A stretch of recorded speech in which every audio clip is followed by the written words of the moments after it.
And you're going to do public comment first? Yes. Okay. You want me to read it? You'll read the procedure? Yeah, I will read the procedure. Okay, we're live. We are live? Okay, all right. I will open the Finance Committee meeting, and we will start with the public comment procedure tonight. According to policy 903, public comment, which is limited to 3 minutes, should be directed to the presiding officer rather than individual board members, district employees, or members of the public.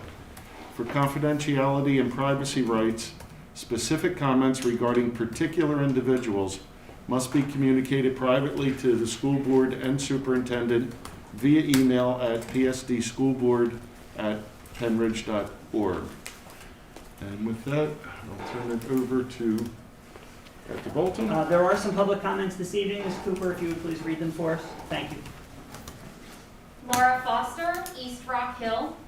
Despite her rhetoric condemning the horrific violence in the recent attacks on our Capitol, which she attended without a mask, Ms. Cullen has repeatedly condoned, if not sanctioned, the lawless attempted coup by retweeting statements like, "A riot is a riot. It happens when people can no longer take the BS," and "Trump has red-pilled tens of millions of Americans to truly see how gross our system has become. They are not going away. Please explain how condoning the murderous riots against our Capitol and its police officers allow Ms. Cullen to lead with respect, or to be following all federal laws, or serving as a steward for our children, as outlined in the PSBA Code of Conduct. As the spouse of a member of law enforcement, a parent of PSD children, and a PSD alum, I am beyond disappointed and do not wish her to represent this incredible district.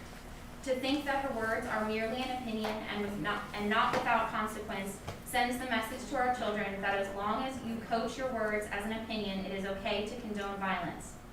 To pose smiling with many individuals arm in arm without a mask is an affront to those of us who have lost family and friends to COVID, and to those of us in healthcare who mask up and face shield up and gown up and glove up every time we go to work. Please explain what message her cavalier attitude to basic DOH and CDC C19 guidelines sends to our children, to my children who just buried their family member due to COVID.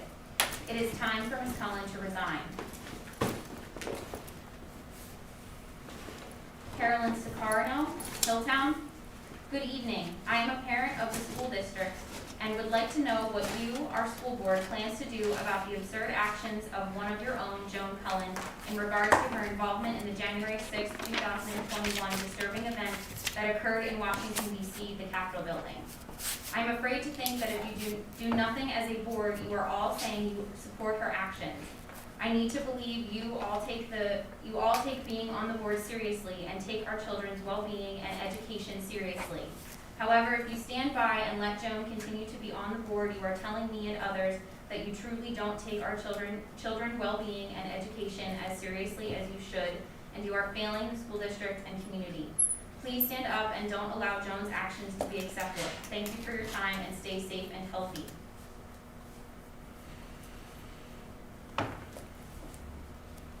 Katie Renee, Percy Borough. I am writing with a question for the members of the board. Why are you serving? What brought you to commit to this position? My hope is that each of you, while you bring your own perspectives, would have a version of that answer that involves caring about the district, our students, and making progress to be the best we can be. Unfortunately, one member of this board consistently distracts from that mission and brings negative attention to Penridge. I need not even state a name, and you all know whom I am referring. That in it itself is alarming. I think of prospective Penridge family considering where they'll put down roots and raise a family. They'll likely jump on the internet and search Penridge School District. The search results will include a petition in which over 3,000 people have called for the resignation of one of our board members. Strike one. Another result will be an article or several in which that same board member is highlighted for insulting our students and leading the charge for Penridge to punish students for participating in the national walkout to protest gun violence, garnering negative national and celebrity attention. Strike two. That prospective family may also find numerous social media posts in which the same board member is called out for refusing to wear a mask and follow other public health guidelines during a global pandemic. Strike three. I need not mention the attention the board member has drawn related to the events last last week, and already there is a disturbing pattern. Is this the kind of attention we want for Penn Ridge? I certainly hope not. We are better than this. The constituents of the district deserve a board that is able to focus its attention on real issues and on progress, which is not possible as long as this board member maintains leadership positions and refuses to resign. For some reason, most members of this board, as well as the administration, seem only able to focus on the First Amendment in defense of their colleague. This defense is weak and frankly pathetic. Of course, we are all entitled to that right.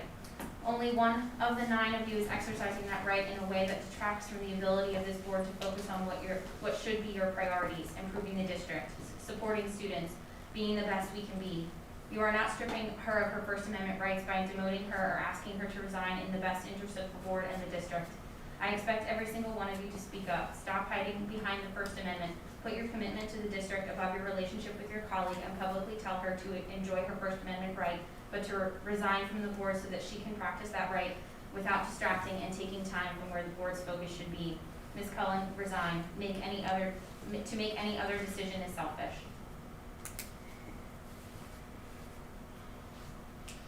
Gunther Nugent, Sellersville. Good evening, members of the board. I am sure that you would all agree this has been a very challenging year for our community, a community I am sure that you care deeply or would not have assumed these positions. When I observed the events of January 6th, I was horrified at what I saw, and I know you were as well. Rioting, destruction of the Capitol, and the murder of a Capitol police officer, all in the support of a fiction and election already decided. I later was informed that a board member was present at the Stop and Steal rally. There is nothing to be stolen. The election is decided. Whether or not they like that fact, sensible, reasonable Americans have accepted this. Those who cannot accept this election are not sensible or reasonable, nor they can be entrusted with leadership. For one to make a proper decision, you must first accept reality. If a person does not accept reality, you cannot allow them to make decisions for you. I am not concerned about the exercise of free speech. I support it. I am concerned with the judgment needed to lead. When you took on this role, you were entrusted with educating and caring for the children of Penn Ridge. I have observed many board members treat this role with the seriousness of thought that it requires. While I may not always agree with all board members, I do believe that they try and do what's best for our students and our community. I then humbly request that you do the principled things to restore the community space and the good intentions of the board. Members who attended the Stop and Steal rally should be at the very least stripped of their leadership positions or resign of their own volition. Gil Gartling, Hilltown. I call for the resignation of Joan Cullen because as a leader for school children, there are certain expectations. 1, honesty. Her appearance at the Stop and Steal rally shows she continues to spread lies about the presidential election. 2, fairness. She is an elected official but rallies against other fairly elected official because her candidate lost. 3, intelligence. Joan must not know how to do her own research about the November election because anyone who has done that understands the evidence shows there was no steal. 4, accountability. Joan's Twitter publicly showed that she was going to this misdirected rally, showed she was at the Capitol, but once the riot started and people were surprised and upset at her presence, she made her social media private. No public comment to condone the violence that this rally caused. She hid instead. A true leader would have admitted her mistakes and issued a statement asking for the punishment of those who rioted. For these reasons, I feel that Joan Cullen should not be making decisions for our children and needs to resign. Jason Day, Sellersville Borough. Good evening. I am a Penn Ridge alumni as well as a parent of a student at South Middle School. My comment is in regards to the email that was sent out this afternoon stating 2 faculty members have tested positive for COVID-19. It stated, and I quote, the second staff member was last in school on Monday, January 11th and was tested on Sunday, January 10th and is asymptomatic. Is this in line with the school district's protocol for COVID-19? For a staff member who knows they have been exposed, being they got tested even though they were asymptomatic, to come to work the day after being tested, even before receiving their testing results, putting everyone's lives around them in jeopardy, including our children. If not, what is the plan of action being taken towards making sure this does not happen again? Thank you, Ms. Cooper. That is the public comment for now. Thank you, Dr. Bolton. All right, next item we have up is the 2019-2020 financial report. Mr. Dalbert, do you want to preface this in? Sure. Anyway? Thank Sure. you, Mr. Kraus. Tonight we have Mr. Timothy Sawyer here with us tonight. He is the partner from Barbicane Thornton and Company that's in charge of our audit. This is the first year that Mr. Sawyer's firm has audited Penridge. We had a very positive experience with Tim's team here at the district. In my opinion, and I can speak for my staff, the audit went very, very smoothly this year, very well, and we were happy to have new partners. So at this time, I turn it over to Mr. Sawyer, and he can go through the audit report. But I will tell you before I do that, Tim, what we provided all the board members was the actual audit report on your systems, and also the management letter, and also a copy of Tim's report that's on the screen that he'll be going over tonight. So you'll have all the information at your fingertips. If you have any questions, you can ask Tim, or if something comes up afterwards, please send it back to me, and I'll get you answers. So, Tim, you're up. Thank you. All right, thank you, Sean. Good evening, everyone. Happy New Year. So like Sean said, you've got the audit report. I'm not going to bore you and go through that entire document. It's like 90 pages long if you take into account all the statements, the footnotes, and all the other information. So what I have is an audit summary, which is more high level, give you some of the quick results and the main things that you need to know about the audit. As Sean mentioned, we were able to do the work. We were on site and we did some of it remotely, but we did have a team that was able to come out here, which does make, especially for a first-year client, you're kind of getting to know everybody and their systems and your controls.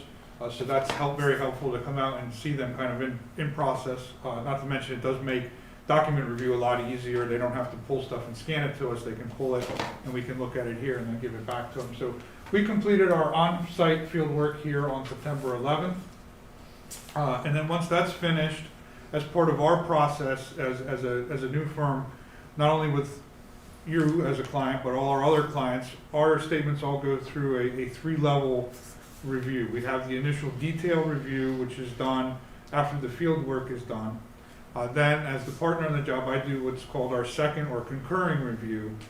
And then before the statements are issued, it goes through what we call an EQCR, or Engagement Quality Control Review. So we have different levels that look at the statements to make sure that the team that was out here has got everything right, and that we've met all the standards, et cetera, for your reporting according to government accounting standards. So based on our field work, we were able to issue what we our report, which was dated December 3rd.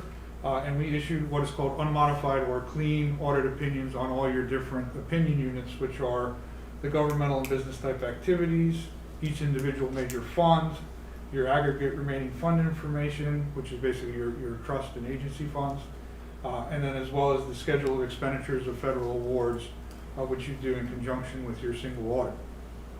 We also issued unmodified opinions related to your compliance on internal controls over compliance and the district's compliance with the federal award program's rules and regulations. So all around a clean audit. I'm going to just jump this a little bit.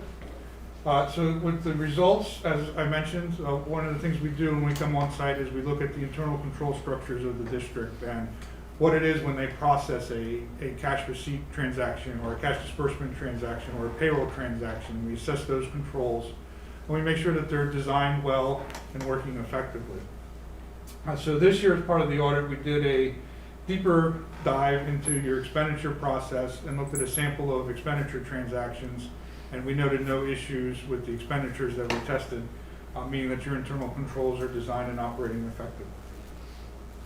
As part of your single audit, because with the federal awards programs, if you spend over $750,000 in the year in federal award money, you're required to have a single audit. So that looks at your compliance with the different compliance regulations for the program. This year we looked at your child nutrition cluster, or basically it has to deal with your food service. And we're happy to report that we had no compliance issues with that program as well. A couple other items here related to, so the data collection form is a form that's filed with the Federal Clearinghouse. It reports on that schedule of federal expenditures that I mentioned, basically detailing them, how much expenditures you had related to federal money. That's required to be filed within 30 days of receipt of your audit or by March 31st each year, whichever is earlier.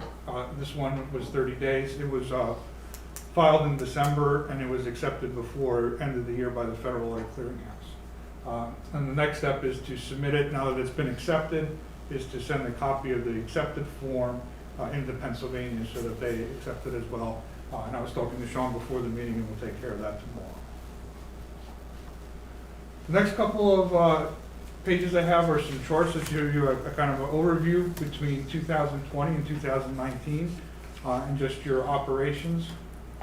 So you can see your cash and cash equivalents were 50.7 million this year. They were 65.8 million last year, but you can also see your investments. You're at 13.9 million this year compared to 452,000 last year. So we kind of had a shifting of, we took some of that cash and put it over into investments. And as far as when we're looking at that $13.9 million number in investments, there was $3.5 million in your obligate accounts and then 10.4 million in CDs. So you're just trying to get a little bit better return on your cash that you have on hand. So you kind of flip that. You can see your receivables are pretty close, 1.9 to 2.8, and then your capital assets at 150.8 million each year. So in 20 you did have some additions, but then you have depreciation each year. So the net number ended up being about the same for each year. On the flip side, when we look at your accounts payable, accrued salaries, debt, and then your net deficit number, so your payables are around 3 million, or about the same as they were the year before. The accrued salaries were up a little bit, 14 million compared to 13.5 million, and that's basically what you owe the teachers for the summer pays. Because of course they work basically a 10-month schedule, but you pay them out over 12. And part of the addition there, the reason it goes up every year is, of course, obviously the PSERS rate's going up every year, so the benefits that are tacked on with that will increase that number a little bit. You can see your bonds payable went down from 73.9, almost 74 million, down to 63.5 million. And then your deficit is going in the right direction. It was 81.1 million last year, and it's now 74 million. So you were able to carve into that deficit. Now the two numbers on these two pages that we went over are at what we call the government-wide level, or full accrual, and they encompass all activities of the school. The next chart I have here shows you your fund equity. So this is on the fund level. So what you see probably on a monthly basis when you're getting your financial reports is probably related to the general fund and the operations of the school. So you can see your fund equity, your fund balance in the general fund went from 16.5 million up to 18 million. So you added about $1.5 million to basically your bottom line in the general fund. The capital projects fund is where you have money set aside for capital projects, and obviously as you spend money there that's coming through bond issues and et cetera, you would expect that fund balance to go down as you're using that money for its intended purposes. And then you can see even your food service was a deficit. It was 1.6 million. The deficit rose to 2 million. But obviously one of the main factors there with COVID and stuff, you've lost revenue that, beginning really in March, April, May, June, almost 3-4 months of lost revenue in there. So it's not surprising to see that net deficit did increase a little bit.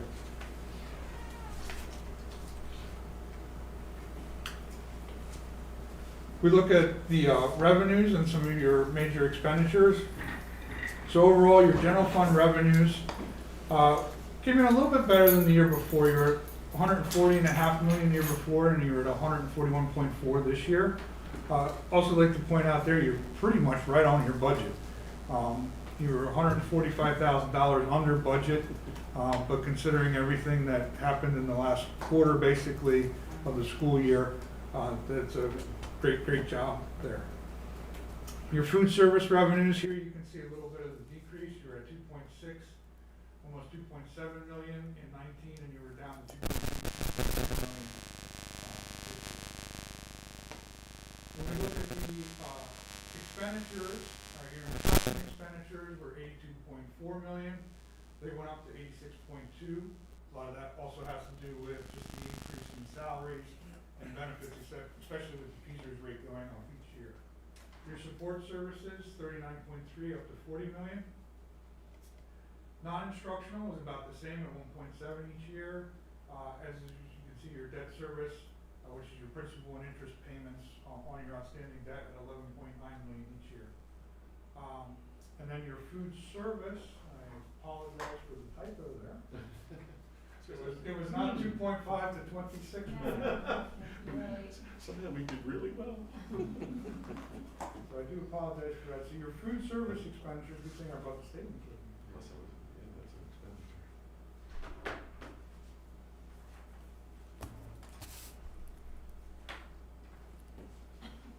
So it should be 2,641,389. So the zero is the extra number there. Okay, sorry about that. So 2.5 to 2.6. So you were up just a little bit, but so mainly more there was more so the lost revenue that added to your deficit on the bottom there. And when we're looking at the expenditures too, I mentioned on the revenue side how you did compared to budget. So on the expense side, you had budgeted 141,175,000 in expenditures, and you came in at 138,857 overall. So you were 1.3 million under what you had budgeted. So that shows just a good fiscal reliance on the finance department, et cetera, and what they can do as far as when they're watching their numbers on the expense side. The last couple pages we have here, and as we go through on the board, it'll take me 4 clicks to go through half the page each, so you can see it. These are required communications. So I mentioned, when we plan the audit, we reach out and we'll send the planning memo as well as the engagement letter, kind of laying out what it is that we need, and as well as that we are going to do the audit for the district. We mentioned that we had issued the unmodified opinions or clean audit opinions for the year. There were no new or significant accounting policies that the district used this year. There were a couple of new GASBs that were kind of supposed to come out, but because of COVID, they've all been pushed back now. So you get another whole year before you have to start worrying about those going into effect. Right at the bottom here, we had that there were no uncorrected misstatements. As part of the audit, if we come across anything that needs to be adjusted, and as part of the audit, we do help with a couple of things like the adjustments for the pension and the other post-employment benefits. So we'll run those by finance and Sean and get their approval, and then they'll get recorded, and those numbers are in your financial statements. Which is the next slide there. So we're kind of about halfway down where it says our proposed audit adjustments were reviewed by management and approved, and they're in your statements. As I mentioned before, there were no material weaknesses or deficiencies in your internal controls that were identified as part of our audit process. And then we examined your supplemental information that's included in the financial statement. So if you're looking at the full financial statement, you'll notice a section and there's required supplementary information that's related to the pension and OPEB plans, as well as management's discussion and analysis. So we look and make sure that those numbers all agree with the statements. And they did. Everybody likes the first one on this page, the fraud and illegal acts, and we're happy to tell you that based on our audit procedures, we did not identify any. If we had, you would have heard from us by now on that aspect. We'd have reached out. Not aware of any matters that would affect our independence in allowing us to issue an audit opinion. And then we did get the letter from management, and then a bunch of the other things, just noting that there were no issues basically with the audit. We had full cooperation from Sean and his staff and finance and all. So we're very happy to be here. Glad to report good results from your audit. If anybody does have any questions, if you've had a chance to look at the statements, I would be glad to entertain any questions the board may have. So we did well. Yes. Yes. All right, so there you go. Yeah, let me summarize. Sean, you did well. No, thank you to you and your department for the hard work that you do. Tim, thank you for your work here and the audit opinion. From all accounts, it was a good relationship working with your organization, so thank you very much. Thank you. And Sean, please pass along our thanks to your group. I will. All right, so I see Ms. Clemens has arrived. If you would like to take over the rest of this meeting? All right. Anything else? Any questions, right? I should have. Thank you for being here. Thank you so much. We appreciate it. If anybody does think of any questions, you go home and you can't sleep tonight, just let Sean know. and I'll read this report. If he can't get you the answer, you get a hold of me and I'll get you the answer. All right. Thank you, safe trip home. And if you can't sleep, this will put you to sleep if you read the report. Cover to cover.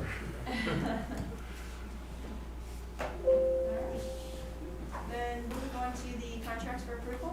Mr. Oliver? Okay, we will jump into those. Thank you, Tim. Everybody have a good night. Thank you, you too. Okay, the first two contracts are both Learn Well contracts. We've seen these before here, before the board, but both for students that are in medical facilities. Cost of those are $48.50 per hour for the educational services for those kids. C is the next step the board needs to take for the tennis court project. This is the East Rock Hill Township Escrow application. We had one of those last month for the West Rock Hill. So this is for the East Rock Hill, and this takes care of the township's reviews and their engineering reviews of all the steps. And we need to approve this and put an $800 escrow payment into those folks, and then they will be happy to work on the project with us. So the next item is Valley Forge Educational Services. This is a student that's placed and needs a 1-to-1 aid for support. Cost is $37,945 for the year for an aid for this student. The next one is the Museum of the American Revolution. You see this each year, but this one's a little different this year. This is actually going to be done virtually this year for the kids at South to be able to see the museum. And there is a cost to that.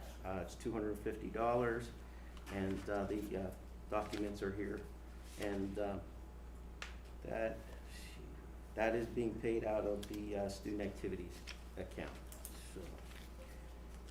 And the last contract I have is the GASB 75 Evaluation contract. This contract is through the Pennsylvania Trust.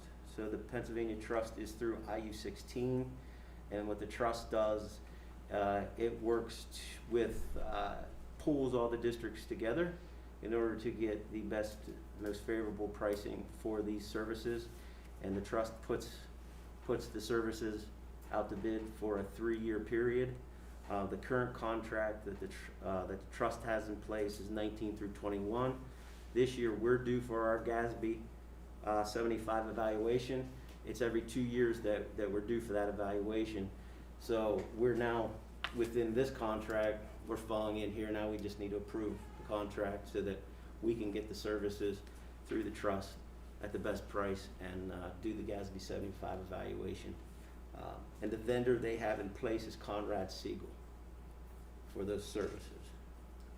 And the cost is based on our size, which we are a large group, and it will also be based on the complexity of our benefit plans. And we will work that out. Once we give them all our information, we'll know then what level we're in. But I don't see us as complex. We don't have that many plans, so we would be probably average or simple. And the cost would be anywhere from $5,700 to $7,250. And again, it is a requirement for our audit to have a GASB 75 evaluation done every 2 years. It's not something that we can say we don't want. It's basically an unfunded mandate that we must do. So Mr. Garber, just one clarification. The agenda says the range will be between 5,700 and 8,300. Yeah, I so- heard you say 7,250. We got an adjustment from them? No, the 8,300 is the complex cost. Okay. So we put the total range on the agenda, Okay. but I believe we are average or simple because we don't have a lot of different benefit plans. Okay. We're pretty structured pretty simply, meaning most people have the same insurance, Right. which is good for us in this aspect. Okay, thank you. And that's it for contracts. Okay. And next we have the 2021-2022 district calendar. So this is a draft of the calendar. I do not know whether we, You need to copy?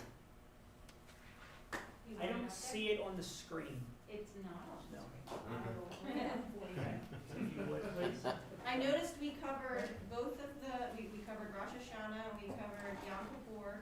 I'm gonna go just. Because I feel like those are the two Right. that we're always looking to make sure each Right, this calendar, and I apologize for not having it preloaded as it goes up, and so this calendar mirrors this year's calendar in terms of dates, in terms of when the staff development days fall, when the snow makeup days fall. There are still 2 worked into the calendar that are in there. You can see that because we're in a pattern where we are beginning before Labor Day, because of when Labor Day falls, that the end of the school year is a tad earlier. This calendar, thank you very much. This calendar shows tentatively the last day of school would be June 9th for students and June 10th for staff members.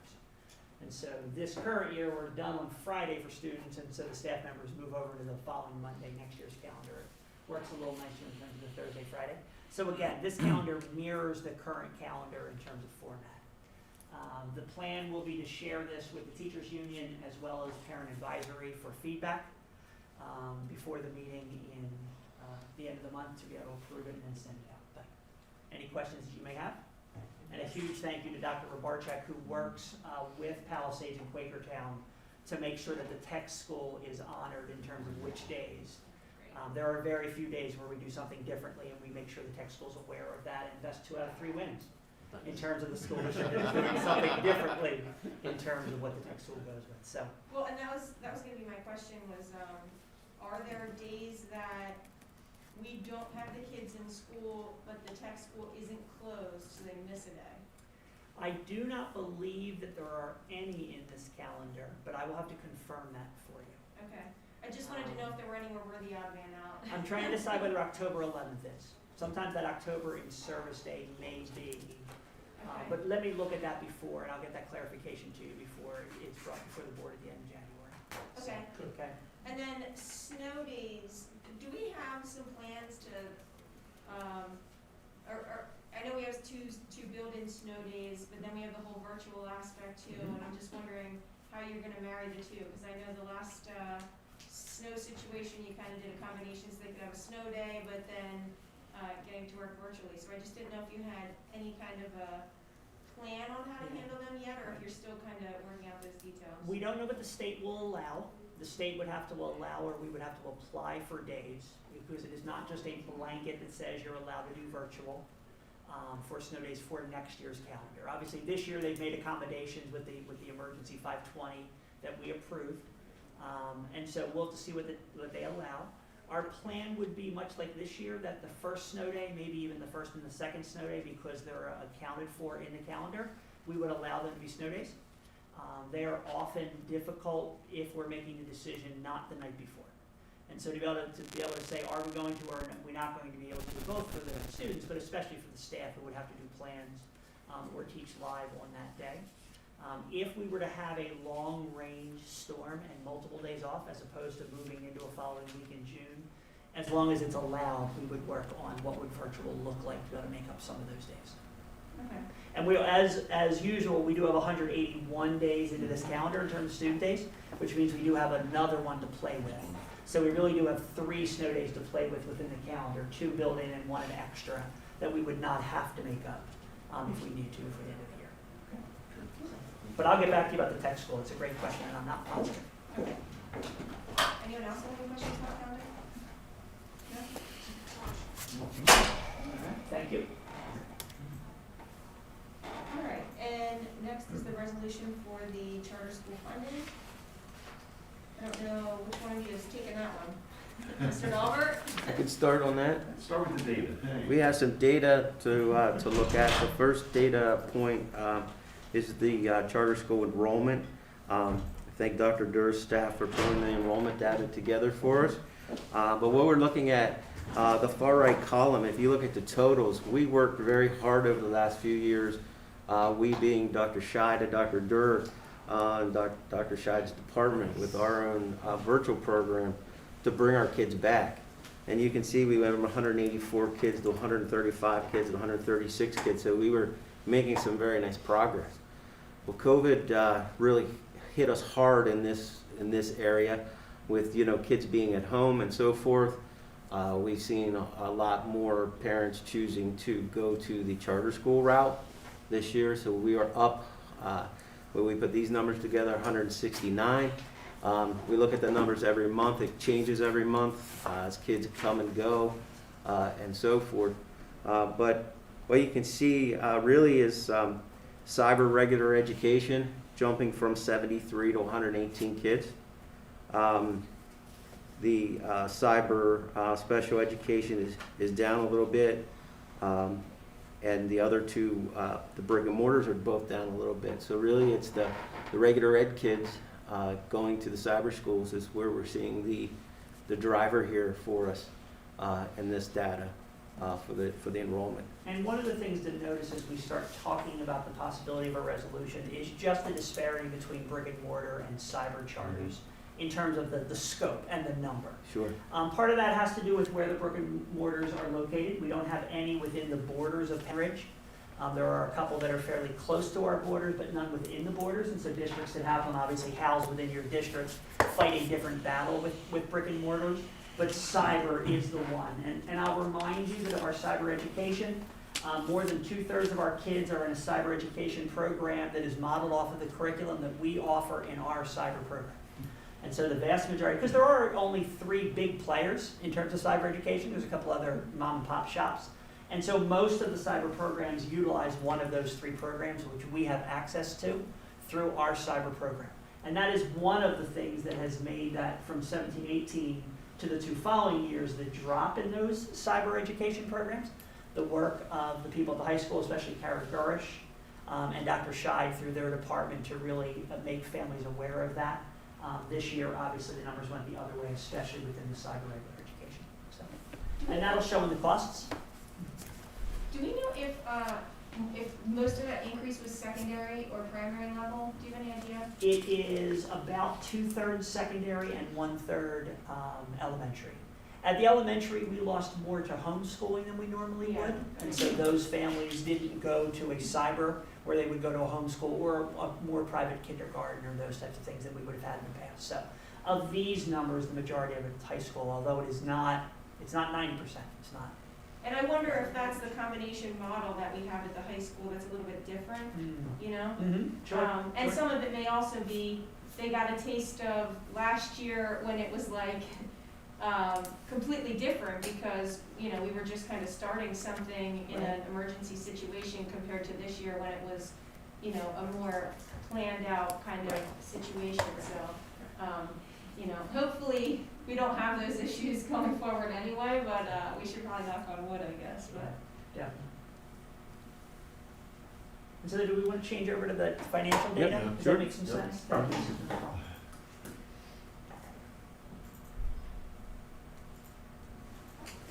So this,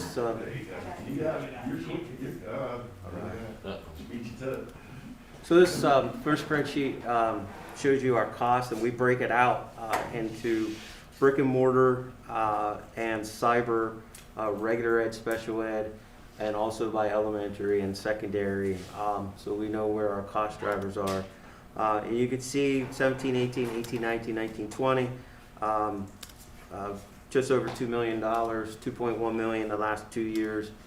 So we were doing pretty well as far as staying pretty consistent. But this year with that jump in enrollment, well, my estimate is, based on the enrollment, is we'll be up about $2.8 million, which is a big increase that we, you know, really had not planned for.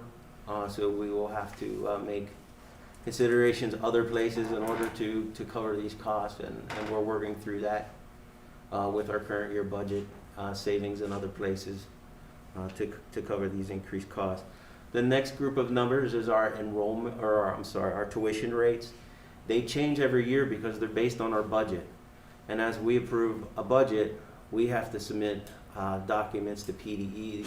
The numbers come directly from our budget, and that's how the charter school tuition rates. So basically, as our budget increases, the tuition at the charter schools, they automatically get an increase in tuition. It automatically goes up, regardless of if their costs go up or not. It's all driven by our budget numbers. So right now, this year, we're about 13.3 for a regular ed student, and for a special ed student, that jumps to over $32,000 for a special ed student. And it doesn't matter what services that special ed student needs at the charter school. It could be as simple as a couple hours or an hour of speech service during a week, or it could be a severe needs student. But regardless, it's the same cost that we have to pay. It has nothing to do with the actual services that are provided to the student. These are the things that are frustrating to business managers across the state of Pennsylvania. Just blank formulas like this that don't take any real what's really happening into consideration. So, and I shouldn't say just business managers, superintendents, assistant superintendents, director of pupil services. It gets us all every day. So. And board members. And board members. To give it to you in terms of context, those numbers to the far right bottom are regular ed per student. So that means a cyber charter or a brick and mortar charter would receive just over $13,000 per student. A student who is in our cyber program full-time. So if a student decided to do cyber program full-time, high school, which is the most expensive. Next Is that page. coming to next? Yeah, next page, sir. Sorry, I didn't mean to bury the lead. Just let Diane put it up for you Oh, here there. it comes. There you go. So if you look at the bottom of that, I believe, is there a bottom? Is there one more? Yep. There you go. So if you look at that total cost, now the only cost that's not in there is the cost of the device, right? Yes. So a laptop is about $600, is that fair at the high school level? Correct. So if you add that, so we're talking under $4,500 for a high school student, and somewhere like $3,000 to $3,500 for elementary or middle school students, which means the actual cost of the program and the device that they're being used is about $4,500. Now, cybers have very few overhead costs. There is going to be some personnel in terms of tutoring, so if you round that up to $5,500, what are those costs? But remember, they get $13,500 or up to $32,000 if it's a special ed student, regardless of the services that they're receiving. So when it's based on our budget, right, and you have a different amount for elementary, middle, and high school, is that because you're dividing out to figure out what the tuition rate would be at the elementary, middle, and high school separately? So those charts there talk about how many courses the student takes at each level. And so Oh, what okay. we did was we took fuel, which is the average, I believe, the one is the middle or it's the most popular, I forget why we picked fuel, and used it to calculate how much would it cost for 5 courses at elementary. That's why high school's the most, because there's 6 courses. And at the middle school, it's only 4 core courses in terms of what a student would take as a full schedule. Oh, okay, so what we're Yes. paying though, what we're paying to them is the same? Correct, Correct. yes, it makes no difference in terms of the level of the student and pieces like that. Yeah, it's pretty crazy So- when you think you're going from 13 to 30 for Right. any disability whatsoever. For any service, correct. And so that is the reason why I wanted to put the resolution in front of you for conversation and consideration. This is something that has been recommended by the Pennsylvania School Boards Association. PSBA has put this out to its member districts advocating for this. There are close to 400 school districts that have approved this across the state of Pennsylvania, that is basically asking the legislature to consider the funding formula for charter schools. There was some legislation last year that had some numbers floating around in the $7,000 to $9,500 range in terms of a flat cost for the cyber charters based on this kind of data across the state in terms of what is a fair number. This is not a resolution that is advocating one way or another for charter schools in terms of their existence and whether families choose that, right? This just talks about the cost. Right, and it should be fair Correct, and it should be calculated on actual cost, or at least determined to use some number from that standpoint. So that's just for your consideration in terms of the And language. it doesn't make a suggestion for the formula. It doesn't. Rather to exist the flawed funding. So, And if I recall, Dr. Bolton, correct me if I'm wrong, that this resolution is directly out of PSBA language. It is, yes. Okay. We This have is added not some something Henridge we numbers crafted to it. So- Right. independently. So here's, I don't have any issue with signing on to the resolution, but I'm somewhat frustrated with the wording, because I think that sometimes when you're in education, you forget that the people you're advocating to are not. And I don't think that this clearly articulates the point that they're trying to make. If I'm a legislator and I'm not someone who's in the education world, and I'm reading this, it looks like what you're telling me is, oh, the school districts spend way too much money, they spend way too much money on this stuff, because it doesn't explain it. It says, well, we're paying way more money for special ed than those schools are, so it should be based on what they're paying. What that says to a legislator who's looking at dollars and cents is, well, that's your problem if you spend too much money. It doesn't explain that, if you look at a specific it doesn't explain that any disability, right, that you get that same amount. It doesn't go into that detail to say that whether you have this or you have that, you get this full price, and that's not the way that it works for everything else. And it also doesn't really go into, when it says the brick and mortar, I think you really need to explain with cyber school, especially, they're getting the same amount as a brick and mortar school. They're not paying to transport the kids, they're not paying for, the cost to condition the space, they're not paying for the building.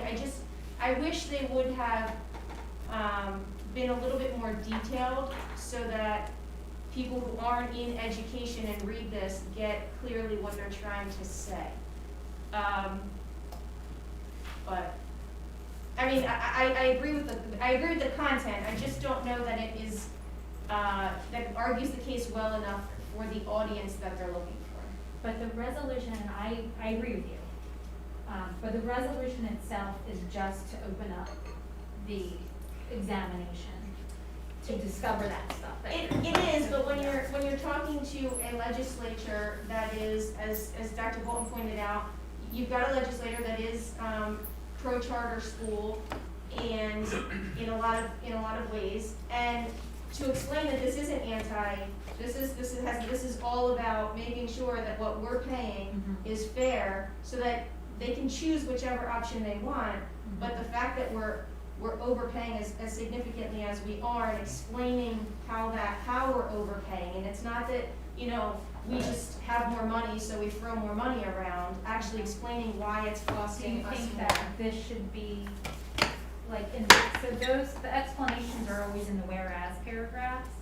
Do you think that that there should be additional content in the whereas? I do. But I don't know that it matters what I think, because PSBA wrote it. Right. Yeah, yes, Right. well, they wrote it so that, I think that legislators are aware of this issue, and I believe that it is a it's a conversation that's happening. And I think that they are aware of the things that you're talking about.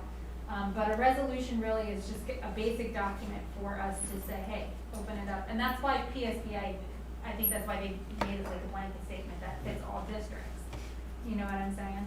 While I do agree with you, could we potentially pass a resolution and submit with it our rationale in a separate document? Or add extra, like you're saying, maybe sign this and then add like an addendum to it that, things we wanted to add that weren't in there or something. I don't know I how. know, my 2 cents, you have 400 districts that have Yeah. signed on to this, Yeah. out of 500 and change in the state of Pennsylvania. You're really looking to get the legislature's attention by saying, hey, look, it's not just Penrith, it's not just Quakertown. Right, There's 400 districts that have signed on to this. You need to listen to us. right. It's really, Yeah, what it's you're to trying to open get up their the- attention. Yeah, it's to open up the And I don't know that examination. modifying it will matter in any real sense, right? So we're gonna be 401. Hey, the fact that ours has an extra page to it, I don't know that It does, as I meet with our local representatives, this is a way to hand deliver this and have a conversation about this topic with them, which we've done. There have been advocacy days 2 years ago when we were at, this was one of the topics, it was an advocacy day 2 years ago. And we had talking points as we met with our local representatives to talk about this issue. So I think this is another piece of, information for us to use as part of those conversations. So. I'm good with the way it is, if that's okay. I get what you're saying, but I understand your point too, Megan, I really do. It would be good if it was more detailed, and gave, the full picture. But you're really looking at the breadth of 400 school districts. That's what it's all about. If you have all 400 school districts at one time that pass this resolution, that number in itself is overwhelming for the legislator not to look at this and say, there's an issue. Local papers up in the Allentown area have been running articles about cyber schools, and one of the issues that they're looking at is the cyber schools are not having financial audits done. And it was, not that they're saying, and again, this is a point where they're going back and saying, the state hasn't come in and hasn't done a review for us. But, we have open books, but they're really missing the target as to the state of Pennsylvania Department of Education going in and looking at the financial positions of these schools. I agree, I think it probably would be beneficial for us to provide our financial documentation to our local legislators. I think that's critical, and I think that should go to all of our financial legislators, not only in the Penrith School District, but throughout all of Bucks County. And maybe that's a way in which the IU can help other school districts kind of put the same numbers together, so all of our legislators from Bucks are talking the same language. So I think that's really important. And that's a great idea, and the IU has advocacy days. The last one they did was with Brian Fitzpatrick, and they did that virtually because of COVID.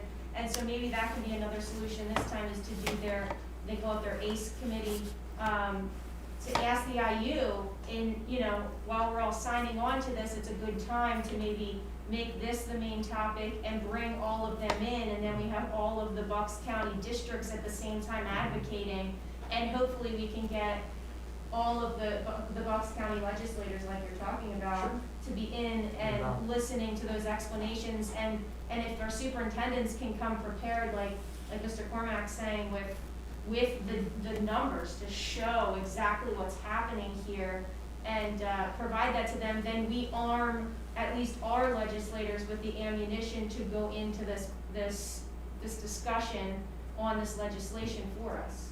Yeah, actually, yeah. So I can bring that up at our next IU meeting. Yep, that's a That's a good idea. great, good, excellent. Great, all right, thank you. Thank you, Mrs. Miller.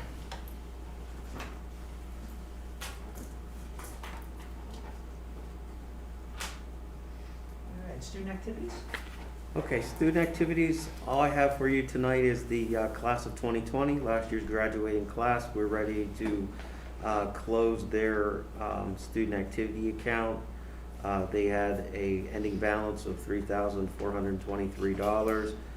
They've asked $1,500 to be deposited into the new Sunshine Club. That's a club that the board approved a month or so ago, or I think it was in November or December.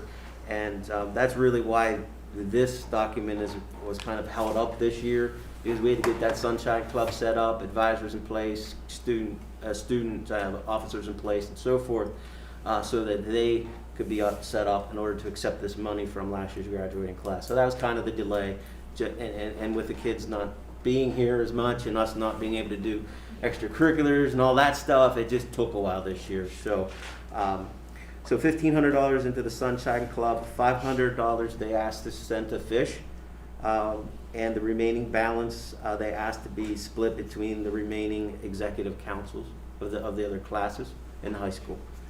So we would just need board approval to finish those kids up and get that money. And the remaining balance was about $1,400. Yes. To give you a sense for what the rest of that would be in terms of split. It was not, it's a nice nest egg, but not a large amount of money.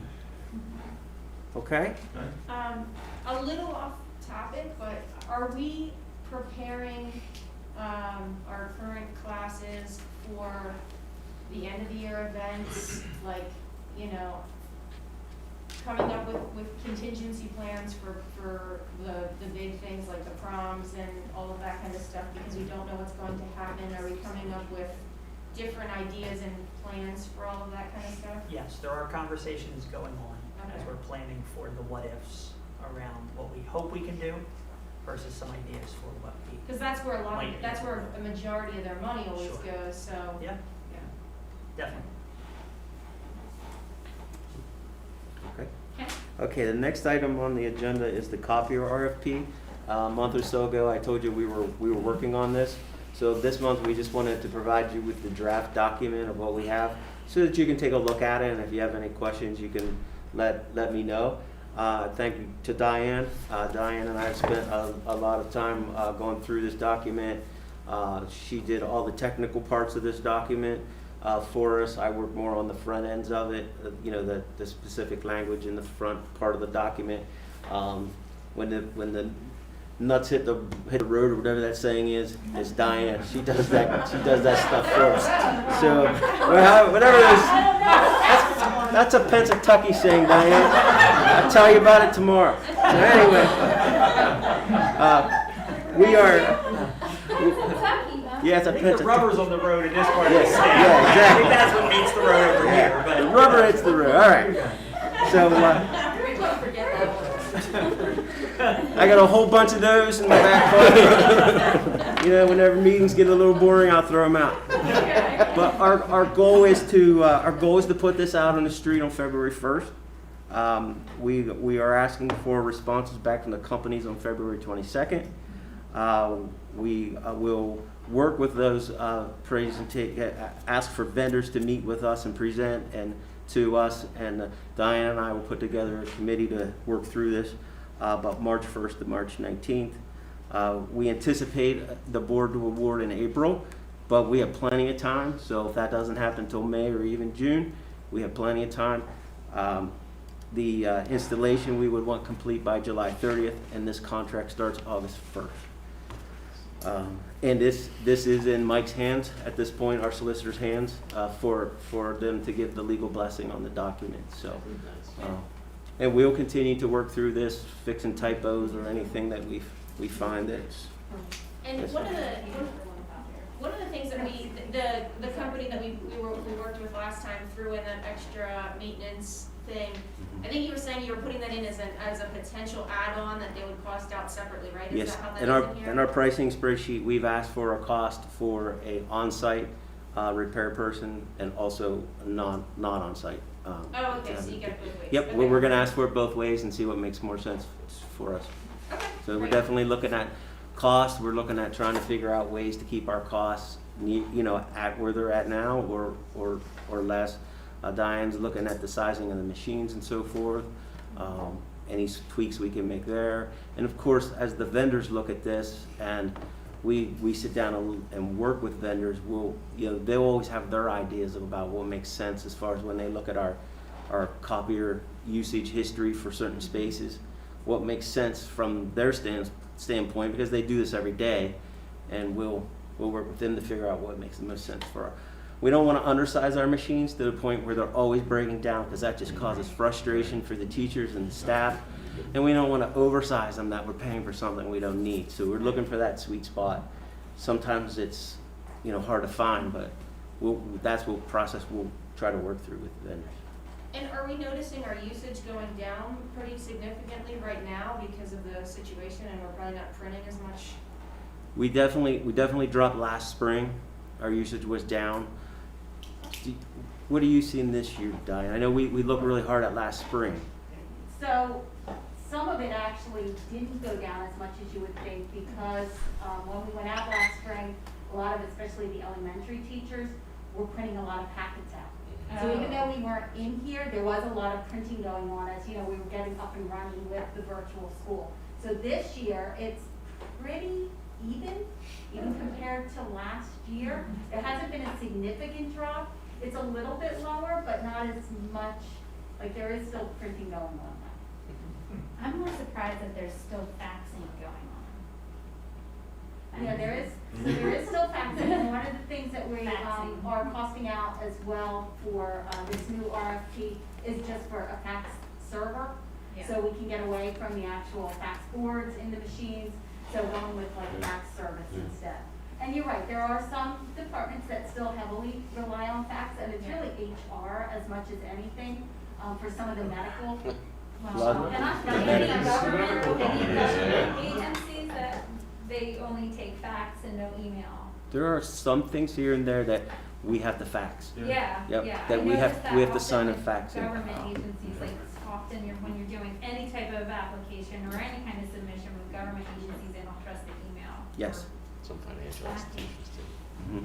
But definitely the doctors, it's all coming by fax, Oh, so, wow. we have to make, Yeah, the doctor's offices too, yeah. yep.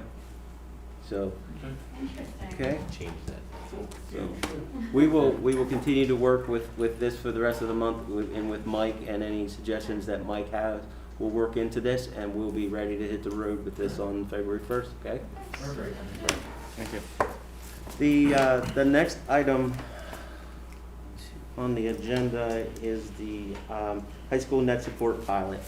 And Dr. Scheid and Diane will be working on this for you, presenting this. Take my seat back here because that's where my notes are. Get the secrets there. Finally here, Diane. So, if you recall, last year, it was March, it was actually March the 9th, so right before the world stopped turning, we had presented some data for the middle schools, pilot data on not only net support, which is the classroom management tool, but we had at that point gone through the entire process that we had gone through to get to net support. We had started with 6 different programs, and then we had brought it down to 2 programs that we actually did the pilot for, and it was net support and another company called Impero. And it was at that point that we had leaned towards net support because they had a couple additional features, but it was also cost. So we were looking at the cost. So when we left here in March, the board was very supportive of the entire program, and you had asked for a pilot at the high school as well. Well, then again, we sort of shut down, and it was a little bit difficult to do a pilot while we weren't in school. So when we came back to school this year, and we were talking curriculum between curriculum and technology, and we were talking about how important a program like this would be, especially at this point and in this type of an environment, that there were even more benefits for the package, we went back to the pilot for the high school. So I want to start out first. Go back one. Oh, come on, don't get coochie on me. Outside the range, huh? I am outside the range. Might be easier to move your notes It to might you be. instead of the other way There we go. Literally, it was at 4 Sorry about that. So I'm going to start out by You want me to control the clicker? No, oh, come on. There's a we're good. Oh. So I'm going to start out by thanking the pilot team. So we picked 7 teachers, and the 7 teachers were picked by the curriculum department, and it was a wide breadth of teachers. So we have a health and wellness teacher, we have a business teacher, we have an AP teacher, we have an English teacher, a math teacher, and a language teacher, I believe it is. So we wanted not just to go into one department, but we wanted to kind of spread the wealth out a little bit. So those are the teachers there on the left that I'd like to publicly thank. You know, they're publicly not here, but we thank them for helping us out. And then the information technology team on the right-hand side here. The first 2, Mr. Chester McCullough and Ms. Danielle Dickinson, they're at the high school. And the other 3, Dan Alexander, Colton Jones, and Mr. Riley are at the middle schools. And can So- I add another thank you really Of quickly? course. Obviously to you for being the leader. Oh, I thank appreciate you. that greatly, we all Oh, do. well, thank you. But I'd also like to thank Chris Brockman Yes. and Ken Herman, who provided the training for the teachers. And they did an excellent job at the middle level. And Chris Brockman has been spearheading the high school, so I wanted to just add those two. So, very good. And Chris actually put the, And didn't put it and he didn't put his own name on here because he put the presentation together. So just to take a step back and talk about the middle school a little bit and where we are with the middle school, we were able to get all the teachers trained, and as Dr. Scheid said, it was training included, or it was delivered by Chris Brockman, Ken Ehrman, and then the tech at each of the middle schools. And we were able to get them all trained by Thanksgiving. So, and that was our goal, and it was kind of lofty goal because, you know, we were a little bit crazy in the beginning of the school year, but we wanted to get this up and running as quickly as possible. So once they were trained, the teachers began to use this program immediately. And if you look at this slide here, I used the word immediately 3 times. And it wasn't because I didn't have another word for immediately, but I wanted to stress the benefits of this program. These teachers were able to hit the nuts running, or whatever you said there, and put the nuts in the road, Mr. Dauber. Yes, they And take off with it. See, I was listening. And take off with it right away. And they were able to realize the benefits of it right away. So they were trained one day, and the next day, they're actually looking at their students working real time. And this was so important now because not only in the middle school were they teaching the students face-to-face, but they have the remote students as well. So it really kind of leveled the playing field for them because they could tell what their students were doing in front of them because they could no longer walk around. You know, we have that space, the teaching space, but they could see what the kids at home were doing as well. And not just for, I gotcha, and you're playing games and stop it, but they could provide that support. And they could take control of the students' laptops, their lessons, and they could help them. So they can control the computers even from home? Correct. And so when they were looking at this with the virtual kids and the kids in the classroom, they thought it worked really well in both settings? Oh, yeah. Oh, absolutely. To this? So I was in the classroom, in particular math classrooms at high school and the middle school, and to watch what this device, this app does for a classroom is a game changer. Literally, the teacher can see each student working through those problems and being able to say, okay, you know, Diane, let me come and show you, or they put little notes in the side, or here's the model, while the other students, and they literally can watch every student's work. It is a game changer, and that is what the teachers will tell you. To be able to intervene and see every student's work at the same time is just Technology rocks. Yeah. Can we clarify 2 security pieces that have been asked, though? One, can you talk about access to cameras or lack of access to cameras? As well as when students are home on their own accounts as opposed to on school accounts, and what we're able to do and not able to do, so that people can be assured. I just think it's important because there have been some things in the news where other school districts have, you know, had some concerns in this area. So Net Support has no access to the camera whatsoever. So that's not part of their program at all. So there is no camera access with Net Support. Now, the students are Zooming during this time, so that's a whole different ballgame. But Net Support itself does not have access to the camera, and they did that very purposefully for that security reason, obviously. The students must be on a school-issued device, and they must be connected via the VPN client, the Global Protect client, which is always on the student device, in order for the teacher to be able to see them. Plus, we have also confined the times to the school day. So a teacher can't, you know, be on with a student after the school hours because they're supposed to be helping them during school time. That's the whole purpose of this. So we do, I think it's from 6:30 till either 4 or 4:30. It's pretty much the school day that the teachers have access to it. And again, if they're actually watching a Zoom from their just home computer, this will not work. So we have no access to a home device. It's only on a school device. Thank you. I just wanted to make sure we Yes. clarified that because there will be Yes. some security concerns out in Absolutely. the community. Yeah, Certainly. absolutely. Thank you. The other benefits, not only in the classroom with the teachers, but for the technical team, and again, realizing it immediately. So the tech team can now very seamlessly help a student either in school or at home, and they can help to troubleshoot an issue that they might be having. We get a lot of help desk tickets, I'm running slow, I'm getting disconnected, I can't, switch screens. Well, what this allows the tech to do is to log in and to be able to see what the student is doing, and they can see, well, you have 18,000 windows open. So let's close a few things and let's see if you go a little bit, your performance increases. Or they can say, well, you're playing a game in the background. So what we're going to do is we can block that. Oh, you can. Yes. Oh, we have blocked the big Oh my players, gosh. all the big They player always games find a now. way around it. But the teachers can see it now. So the teachers can see what windows are My mom's open. gonna be so disappointed she didn't have this a few years So- ago. So they can see all the windows that are open, so they can tell exactly what the students are on. And it's helpful also for the techs to assist the teachers as well. So, and they can assist the teachers who are at home very easily as well, so with the remote teachers. Again, you have to be on a school device and you have to be on the VPN client or it doesn't work.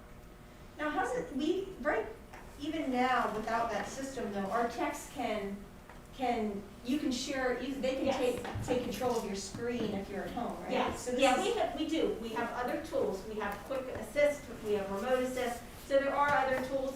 This one is just a little bit notch above because not only can you take control, but you can see everything that's running in the background. Like there's other things that we can do with it, and it's very seamless for the tech to help to provide that assistance.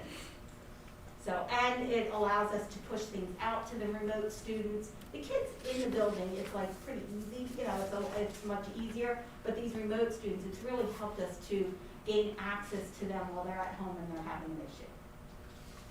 So that's middle school status. So we set this out with 7 teachers, and it's a small subset in the high school. And we asked for some survey responses of how they liked this. We started when did we start the pilot? Right after Thanksgiving, we started the pilot at the high school. And here's a couple of the questions that we asked. So we used the scale of not valuable to valuable. How valuable has net support been regarding classroom management? How valuable has net support been regarding social and emotional connections with your students? How valuable has net support been to you in your instruction? And overall, how would you rate the value of net support in your classroom? And you can see that it's heavy on the right-hand side towards valuable in every category. This is the gotcha here, though. So this is the teachers who have been piloting it. Would you recommend net support to a colleague? And this is where you can see the value that they are seeing in the classroom. I'm able to see in real time what my students are working on. I can congratulate them. I can empathize with the students. I can send notes. So there's that SEL component where they can connect with the students. And again, not only the in-school students, but the at-home students. The value of seeing the kids work in real time. I think that's probably the main benefit, that they can actually watch what they're doing. And they say it's really, it's the best thing, the most important change since the one-to-one instruction environment. So it really, as Dr. Scheid said, is a game changer. And I like the 4th comment there where the students are impressed with the technology. And at first they thought they were being watched and they're waiting for that gotcha.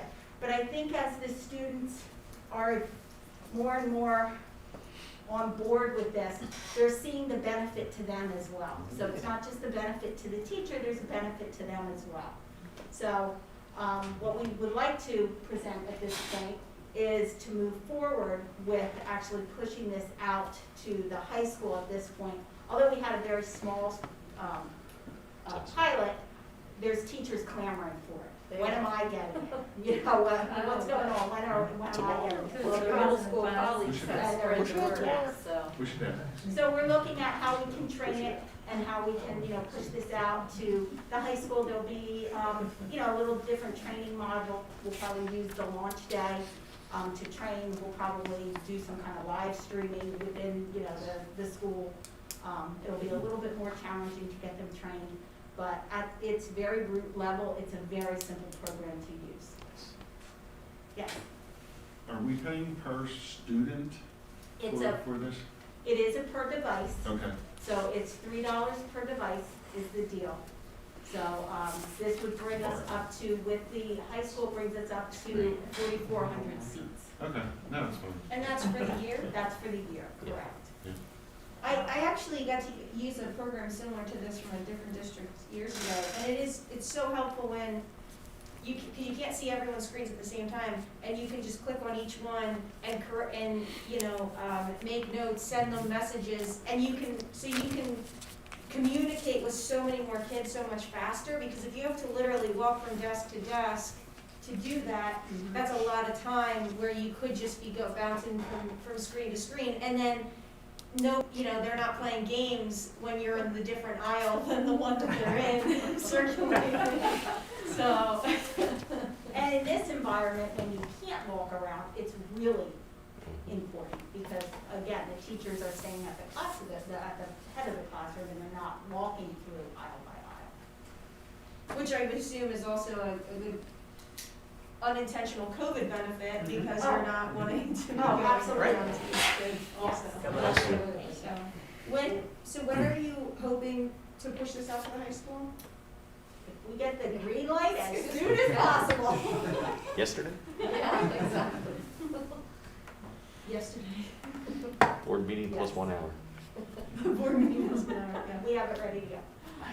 Right, so it would be the last week in January, basically the second semester. Well, how does Right, that first work? semester. Is it then So- a year, does it renew then in January each year, because this is a yearly thing and you're halfway through the school year? How does that work at that point? We're trying to, so it is a year, so it's a school year, and then we'll bring it into line with the end of the June. So for the first year, it has to be for 12 months. We can't go beyond to an 18-month time period, but that next year we'll be able to sync it up with the end of the school year. What do you mean? You'll be able to do a year and a half A then year or and a half, something, right. right, but the first year we weren't able to do that. Oh, Stretch- okay. Stretch the It has to licensing be agreement. 12 months for the first year. Okay. So do you have anything else to add, Dr. Shelley? I don't, other than, thank you again. Yes. I mean, really, That's awesome. the training was just exceptional. Yeah, and we're doing additional PLTs, so they're taking a deeper dive. So, yeah, the curriculum department's been awesome with it. And have you been hearing a lot from the middle school teachers that have all been using it then too? Yes, the word I hear all the time, the hyphenated word is game changer. They love it. Well, because they can help kids, You can help them so right? much They easier. can see right in front of them. It's And real time. they were never able to do that, as Mrs. Clemens said, you, as a teacher, walking up, you might grab this one and 3 or 4, now you see everybody. Yeah. Right? And you can tell if someone seems to need you more than others, because you can see all their screens. It's not like you get to one at the end, you're like, oh, I wish I knew, I came to this one sooner. But now even with the virtual stuff, without having this, I think this will make a big difference for our virtual kids, because I've heard, you know how teachers are like, you just kind of sharing like their funny stories from what their day is like.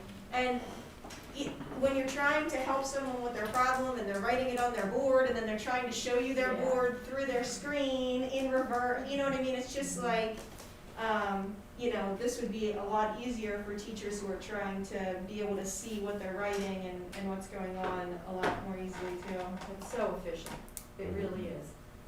And you don't often find a tool that works both for curriculum and technology, like this one does. You know what I mean? Like it really, it One of helps them's usually both the lacking. techs and, the teachers and the students. There's something usually missing. So, Thank you, Mrs. Miller. Dr. Thank you. Shai? Thank you. Thank you. It's finally here. Awesome.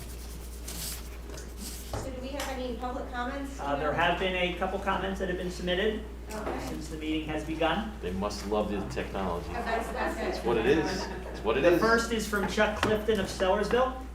I'm disappointed with the recent activity of board member Joan Cullen. We should encourage diversity of opinion, and board members are not under obligation to self-censor their social media posts. But there comes a point where we must acknowledge that a line has been crossed and action needs to be taken for the good of the district. We're past that point now.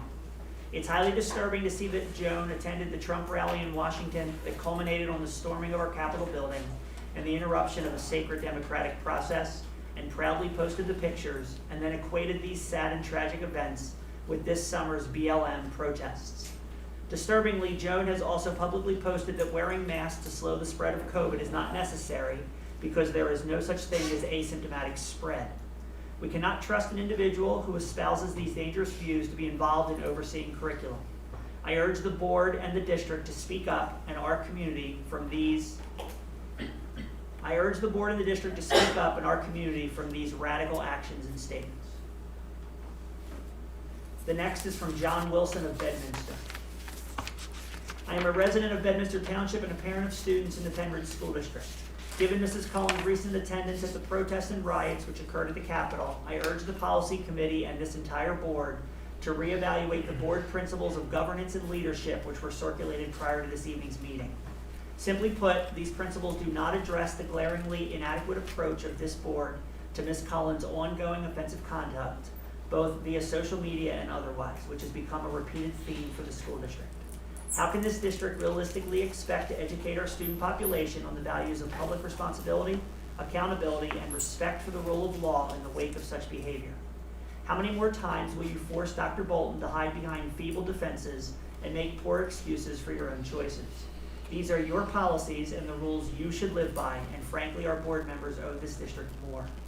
I urge this board to abandon the draft presented this evening and engage the district solicitor to prepare a comprehensive director code of conduct and social media policy we can all cite with Penridge pride. If you cannot do that, you should kindly leave the boardroom. Thank you. And the final one is from Timothy Curran of West Rock Hill. Veterans Day, which is a federal holiday, our children are required to attend school, while there are several days throughout the year where they are off that are not holidays. What is the logic for not observing a federal holiday, yet giving students off on non-holidays? Veterans Day is important to our nation, and students and teachers should have the opportunity to observe this holiday. Those are the public comments for the end of the meeting. So, as far as the Veterans Day thing, we do some really neat Veterans Day programs, which I think has been the reason, because I had always wondered that too, why we don't have off for Veterans Day and observe it. But I think it's because many of our veterans really look forward to the program. We usually get together, our district with Palisades and Quakertown, and do a really neat presentation for our veterans, and our veterans come in, and we actually, several of us actually got to go, obviously pre-COVID, and meet some really neat veterans with some cool history, and it was a really great experience. I feel like for us too, to be able to meet them, and so I totally understand what they're saying, but I think that's the value of it, is to be able to do those things for our veterans, and also to teach our kids, to be able to celebrate it with our kids and teach some things in the classroom. But I thought that was a good question. And that is consistent with the conversations we've had around this topic. Yeah. And also just to know that obviously if the family makes the choice that they're going to celebrate some other way and honor it, that it's an excused absence, Yeah. make accommodations for those families if they're going someplace where, their veteran or family members being honored outside of the school district. So, thank you. All right, then we'll adjourn, and do you want to stay a couple minutes before? Just a couple Finance? minute bio break. All right. So All right. Ms. come Cooper, back would you- quickly. Right.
You can give Yes, us I a am. thumbs up. All right, we're back on. All right. So, welcome to the Facilities Committee meeting. Is there any? There is no additional public No comment additional from 4 public- minutes ago. Okay, so thank you very much for Yep. that. Next item on the agenda is a Del Bar LERTA request, and Mr. Dahlberg, do you have a presentation for us? Yes, we do, Mr. Kraus. Tonight we have a number of folks here representing this project, but what I'm going to do is I'm going to introduce Mr. Stephen Barth, Director of Economic Development for the Percy Borough. And I'm going to turn it over to Steve, and he has a number of folks here with his team that he'll introduce after he speaks and let them just kind of walk us through the presentation here tonight. And again, this is the request for a LERTA for the Del Bar project. We saw this probably about 2 years ago, and then there were some delays in the project, and now all that stuff has been cleared up, and these folks are ready to get this beautiful project underway and really make a nice impact on our community. So we're happy to have you here, Steve. So I'll turn it over to you. Thank you, Sean, and thank you all of you. On behalf of Percy Borough, we're very excited to be here as partners with the school district and the community. And what we're asking this evening is if you can partner with the borough and the district and the county to support this LERTA project in the heart of downtown Percy.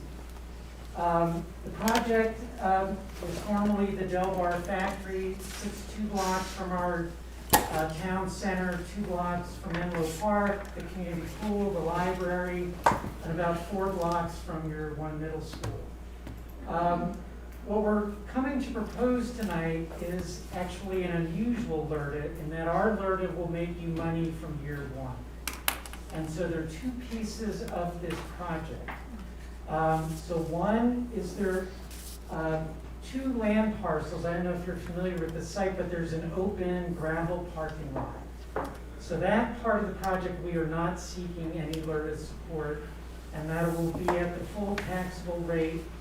And we created this pairing so that you and us generate revenue, immediately.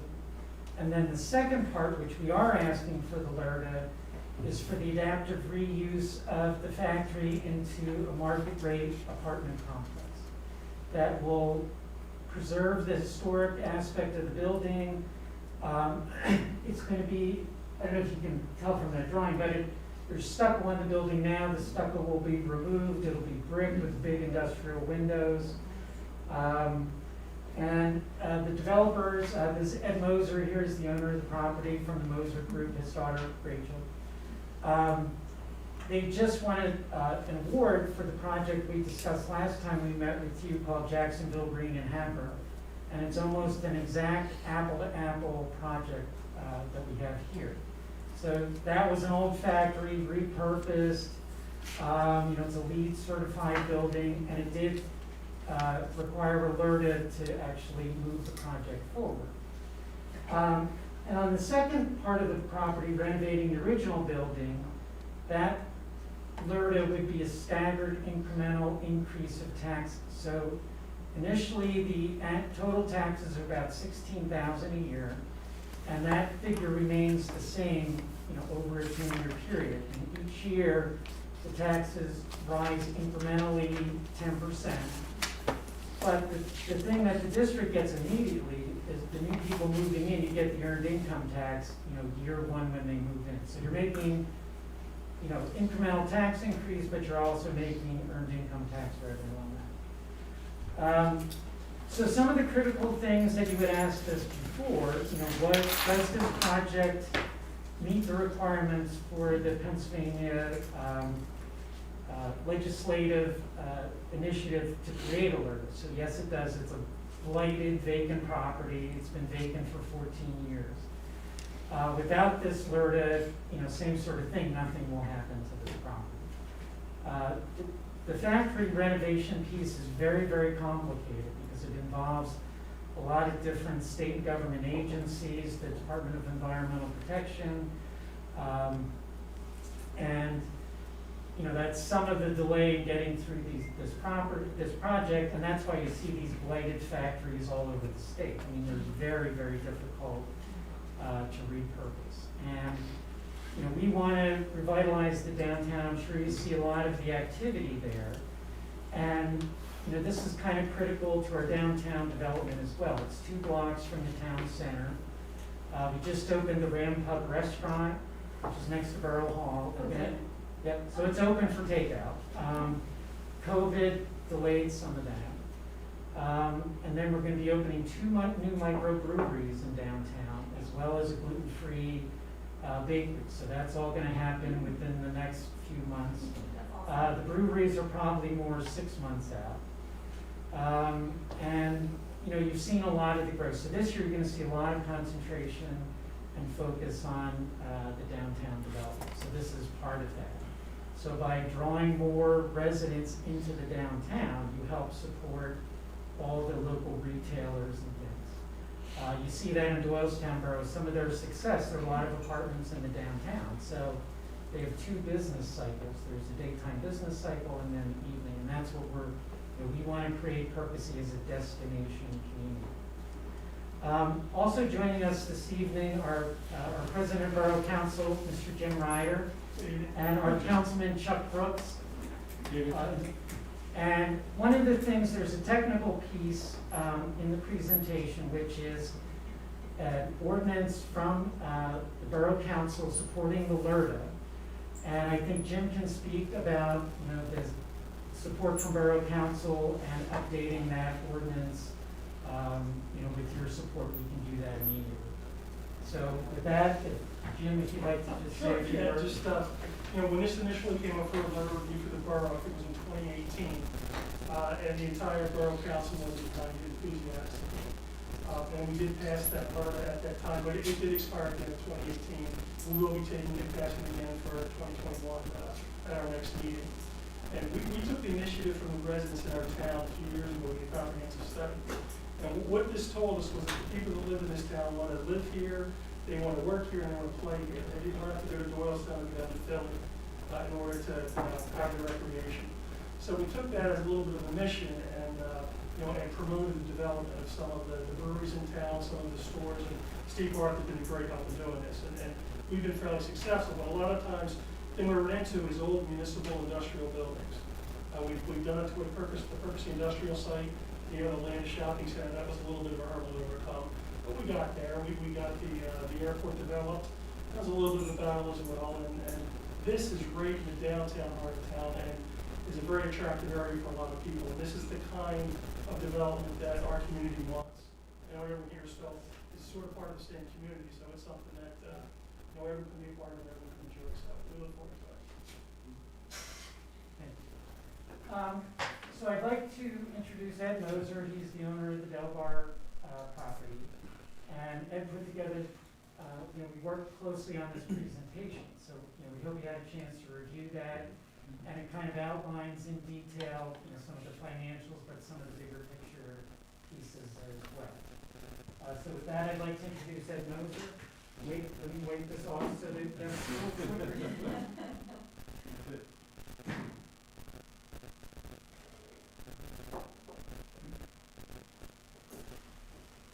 Hello, my name's Ed Moser. I'm the president of the Moser Group. We're a developer, builder-developer outside of, from Shellpine.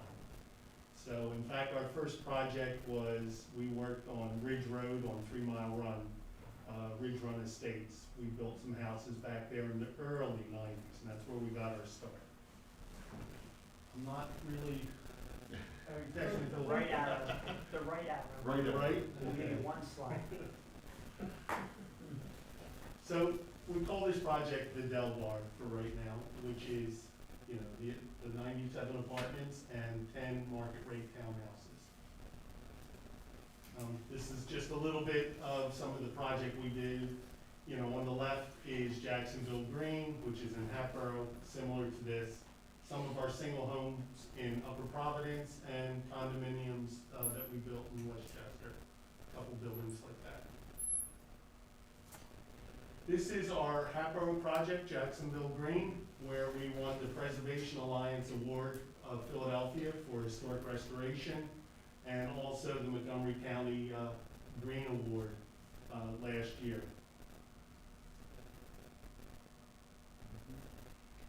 And that's just taking, I think some of the members might have went down to Jacksonville to take a look at it from the last time we were here, but that's what the building started out like, and that's the same side shot, elevation shot that it is today.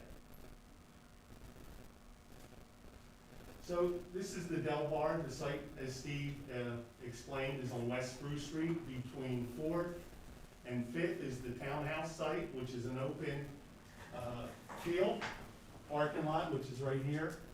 And then we go up to the apartment site, which is, you know, the original factory. And as Steve said, he took most of our thunder. It's 2 blocks from the park, pool, and all that kind of stuff. But below you can see what the Del Bar factory looked like. I think that picture is a couple years old. It definitely looks. Took the windows out. Yeah.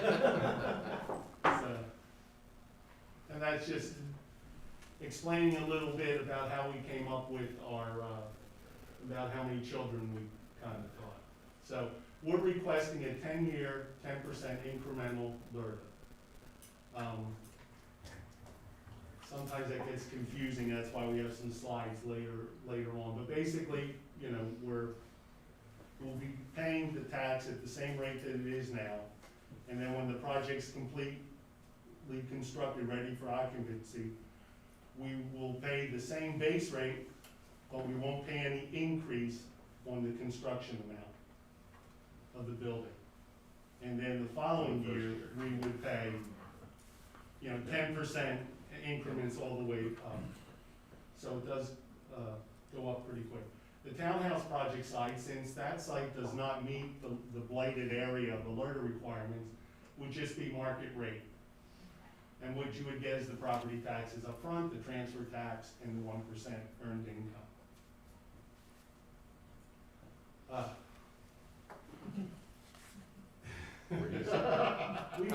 We can go through this kind of quickly, but you know, it took me about 4 days to make sure we calculated it right. And again, I'm not a tax assessor. We did it with our title company and things. But basically, you can see what we're talking about for the Penridge School District. Right now, you would be getting about $3,600 per unit, and for the 10 townhouses, $36,000. That would come in right away. And then the annual earned income tax from that portion, based on the U.S. Census median household income of $77,000, about $707,000 worth of income with that. And then if we go over to the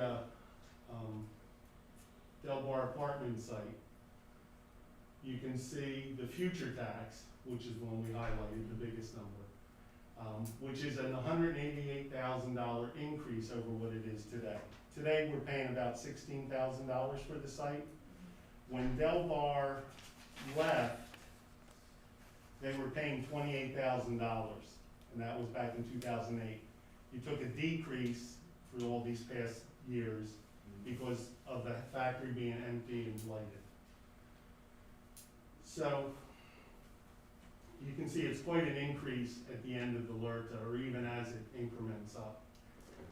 And that's based on our completed value, construction value of $16.85 million at the present millage rate. And that's total millage? Yes. Look, yeah, okay, including the county tax. No, well, I broke it out, each one, the borough, county, and the school district. With 165 mils, Yes, that's the total. that's total. We Okay. use the millage rate that's on the Bucks County Okay. website. So we might be off a couple dollars here. It should Yeah. be. It'll go away? It should be. I just realized what I did. Don't touch the screen. You copied it. I should know that. Actually, I think it's stuck. It'll go away. Oh, okay. And then again, we tried to calculate, you know, it's pretty hard. Most of the units of the 97 units are studios and 1 bedrooms. They're think another slide will tell us exactly how many. But we tried to calculate some earned income projections, and we're figuring from the first year it'd be about $38,000. Just to, if you're not familiar with the Del Bar, but they used to make truck mirrors and accessories. They started in 1948, closed in 2008. It's been empty since then. They did a lot of stamping, pressing, degreasing, painting, all the good stuff that really doesn't help the groundwater today. So right now the site is part of the Percy TCE site, which encompasses quite a few factories in the area. And the major contamination right now is TCE, and it's in the groundwater. So these are just two slides from two different angles, from 7th and West Spruce Street, architecturally how, rendering that we're going to do, and then coming up from 5th Street looking up. And it will consist, we will repurpose all the existing buildings, and there's one new building, which would be this proposed building here. We're back there, that's new. And you would come in and all the parking's interior, and then we have some underground parking underneath this warehouse there. So you go under that middle section? You drive through? Yes, we wanted to keep the elevation of the factory, to try and keep some of that history and stuff. And it's gonna be restored, all the stucco comes off, we put in big historic windows, we cut other windows in and skylights and, all the stuff the younger people like to live in. Okay, very cool. So this is what the site sort of looks like today. We have been doing some work out there, and the reason it's been probably about 2 years since you last seen this is the TCE and DEP and EPA, there's a lot of things that needed to be done to further understand what is out there.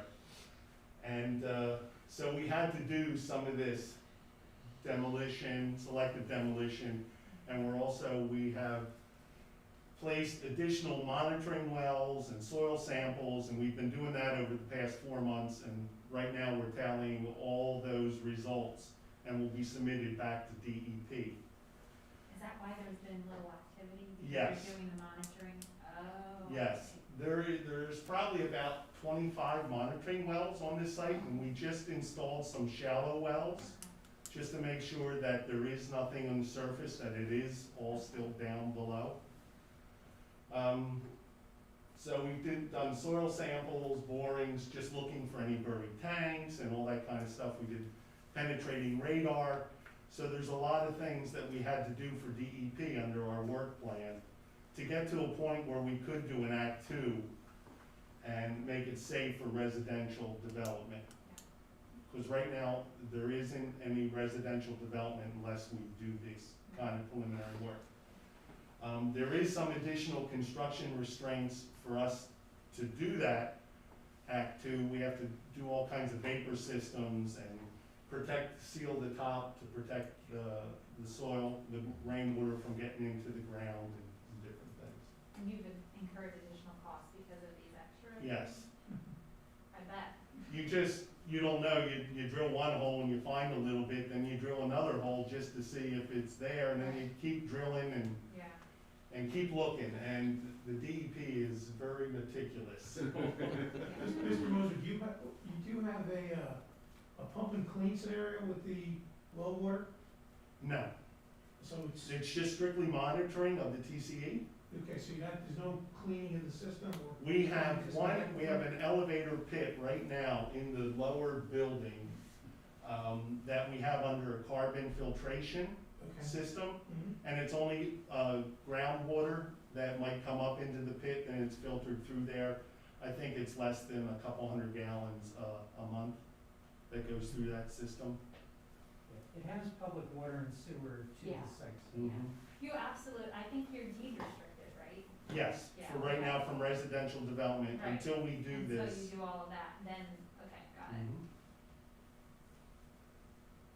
That's just saying about our environmental issues, the groundwater and the soil. And that's just giving you a little site plan on where the units are. And then we were talking about that. Go ahead, I'm sorry. Should I wait to the end? Let me go through it, yeah. You go through and Unless then I was just we'll wait kind till of, the you end. had the presentation kind of speeding through a Unless you little have bit. specifics on the slides, yeah. I mean, benefits the community. I mean, it generates strong economic impact for taxes, it drives demographic consumers for local business. And today's renters, you know, could choose to stay and eventually buy a house in Berkeley or Penridge School District. And here is some of our approval status. Obviously, we have strong support from Berkeley Borough. We anticipate to start in the second quarter of 2021. We've been working on land development plans since 2019. We had all our zoning approved, our DEP consent agreement. That took a while to get, just through COVID and trying to work with the department. And our notice of intent to remediate was agreed upon and our work plan was signed in 9/14 of 2/20, and we went to work on trying to find where the site is today. Just a breakup of our units, showing studios 33, one bedrooms 35, and two bedrooms 30 for 98 While you're units. there, I think it is really important to point out, because we think, this is specific to the slide, sorry. Good, no, Okay, so we do need to think about the impact on the school district, okay, on who's coming into the school district, okay? And you're looking at only 31% of your rentals being 2 bedrooms. Correct. So likely, the studio and the 1 bedrooms, probably, no, like we're talking couples or singles, Yes. no children coming into the school district.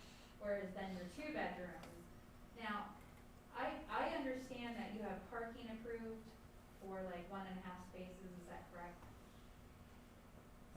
Yes. 1.5 spaces, Mhm. right? So if you have 1.5 spaces in a 2-bedroom apartment, if couples have children, they likely won't stay there, they'll end up leaving. I think, no, let me correct myself. Okay, I think it's 2 spaces for a 2-bedroom, okay. yes. And then you have 1.5 for the others, And okay. there's, But I my don't point have is that it's not a great, blueprint, but right, but my point is that it's not a significant impact on the school district as far as children coming into the district, because you're renting to, you know, couples and singles, because, you know, a family of 4 isn't gonna move into a studio apartment, and 1/3 of your, more than 1/3 of your apartments, 2/3 of your apartments are really not suitable for families with children. So it's a low impact on the school district, is my point that I'm getting to. that's what Everybody we get have that found. so far? We have 184 or 85 parking spaces. Okay. Interior, not counting ones that are around the site, that we Okay. don't put in our apartment count, Right. but But it is 2 per unit. my point is that is a positive thing, Yes. because for apartments, you want low impact on school districts. And if I could add, their other project in Jacksonville Green is Isn't it mess up probably, my slide? well, We went ahead. anyway, I'll let Ed say that, but just within the borough, all the new townhomes, they're almost a 50% mix of millennials and empty nesters. Okay, So all of that development, interesting. yeah, so I think this will have very minimal, But I think generally for apartments, because your renters, you're passing on your taxes for real estate to Right. your renters, of course. But your renters aren't paying necessarily tax dollars, but they may have a large impact, depending on the type of apartment going in. There could be a great impact on the school district. My point is that this is a very low impact on the school district, and yet eventually you have the tax dollars that you pass on to your renters. Before we leave that, quick question for you. When we look at new development, we understand that there's minimal amount of children that will go to the school district. And I brought this up when I first got on board with our PAC committee. Have you provided any reasonable access for bus service or address the bus service needed for children that would be dropped off at that facility. Again, it's a little bit out there, but it's one of the things that, one of my scenarios is, if you're building a new development, you really need to be able to tell the school district where their buses, or the school district will work with you on where bus service should be allocated on your particular site for school children, for the safest possible beings, for their safe and healthy welfare. Yeah, and I don't know if you've addressed that or not, because it looks like all your parking is behind the building. Correct. But you might wanna think about putting a space where a school bus could literally stop and let children off. That serves the whole complex. And that's just a crazy thought, but I think. It doesn't show on this, because this is, I didn't put a slide of our site plan, but there's walks, there's another entrance out to 7th Street through here. And they come through here, and there's walkways that go there, and then all the way back down to 5th Street. And then there's an entrance here and there, you know, another entrance to this building. Yeah, So- well, I'm just saying, you might wanna consider the thought process of a bus pulling up and unloading children. Where's the safest spot on your site for them to do that? Without having to go back. Yeah, it would probably be somewhere on this, either this entrance and that entrance. Yeah, just a thought, you something to think about. The parking is all laid out for Percy fire trucks, Yep. but based on my past history of development, I didn't think on private property we could actually you would go inside the building, so that's why I would think it's outside. Okay. Something to think about. Yep.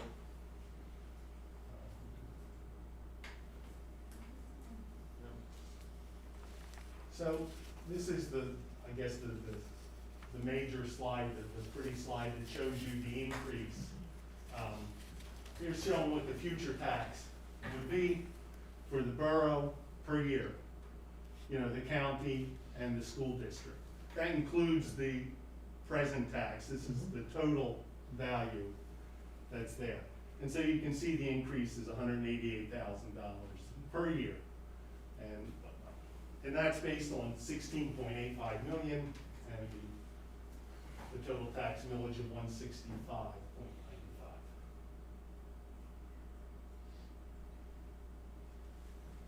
And then this is just going over the 1%. I guess, I don't know if I messed it up. That's right. The magic finger. We have a tech expert here. So this is just, you know, the selling slide here, that right now on the left under the current, for the next, if you did nothing and nothing happened for 10 years, there's the taxes, you know, $145,000 if everything stayed level today. Even with our LRTA, you're going to make over the next 10 years, you know, $992,000. So it's an increase with the LRTA of $847,000 over the 145 if we did nothing. And you really need the LRTA to offset your extra expenses. There are extra expenses. I came into the Jacksonville Green job after the site was pretty much the way Del Bar looks today. They had most of the environmental squared away. They had like the demolition inside, most of that stuff kind of cleaned up. And you could sort of estimate what you would need to turn the structure around and make it safe and meet codes. And even with that, there's things we found that we had to redo, or walls that looked like they were strong enough, brick walls that, you know, you started working around them and you ended up tearing them down and rebuilding them. So a lot of things in this adaptive reuse, you just never know. And like I said, especially working with DEP and this site, it's ongoing. And I can tell you, we at the Moser Group, we own the majority of our Jacksonville Green project, and Rachel, my daughter, manages it. So these aren't guesstimates. We're using that project, and what happened there is probably going to happen here. And we went over budget by about $400,000. And it's tight, you know, those first years when you're making mortgage payments of $70,000, $80,000 a month. and rent's only $110,000, you know, it's tough, and it takes, we anticipate here in Percy, in Hatboro, it leased up in about a year and 3 months.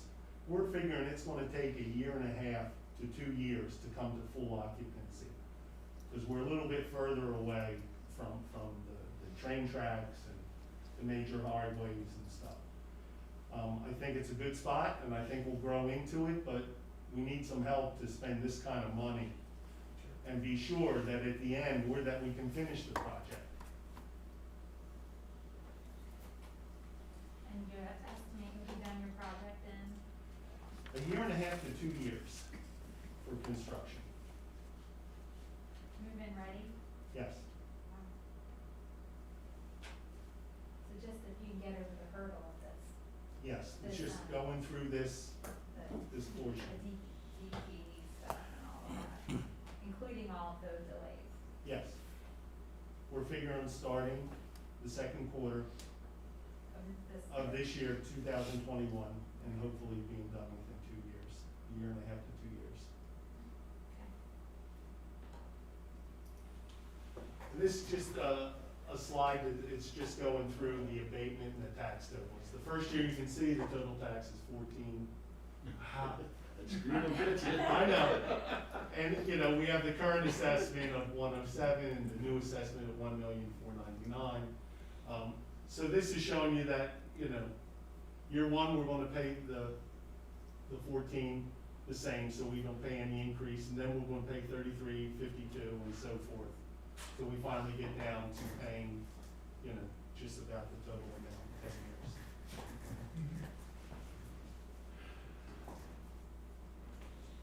Hey, that's what we were talking about. Yes. So that's the interesting data to me, because even if you were at 100% occupancy in your 2-bedroom apartments with 2.4 children, which nobody does, okay? Even if you were fully out, that would be higher than your numbers, and it would still not be, it would still be a minimal impact on that. Again, at our Jacksonville Green project, where we have more 2 bedrooms, we're like 50-50. Right, And out of the 2 bedrooms, we have 7 school-age children. right. Very minimal.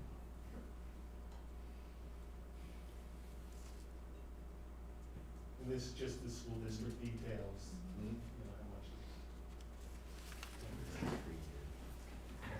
That's for me. So, this is just going over the townhouse Well, sites. let's you touch it, you have a magic touch, I guess. Okay. Where we, you know, we're just showing that it doesn't meet the LRTA as opposed to, but it's still connected, so they're sort of together. And that's just a little picture of the townhouses, the front elevation and the site plan. So they're gonna be 3-story? Yeah, they're 2-car garage, 3-story front porch, Yeah. you know. Now, of course, that's where the children will live. They'll move out of your 2-bedroom and buy one of those. Is there a garage in there? Yeah, the rear garage is with the deck. Rear 2-car garage with the deck, I'm yeah. sorry.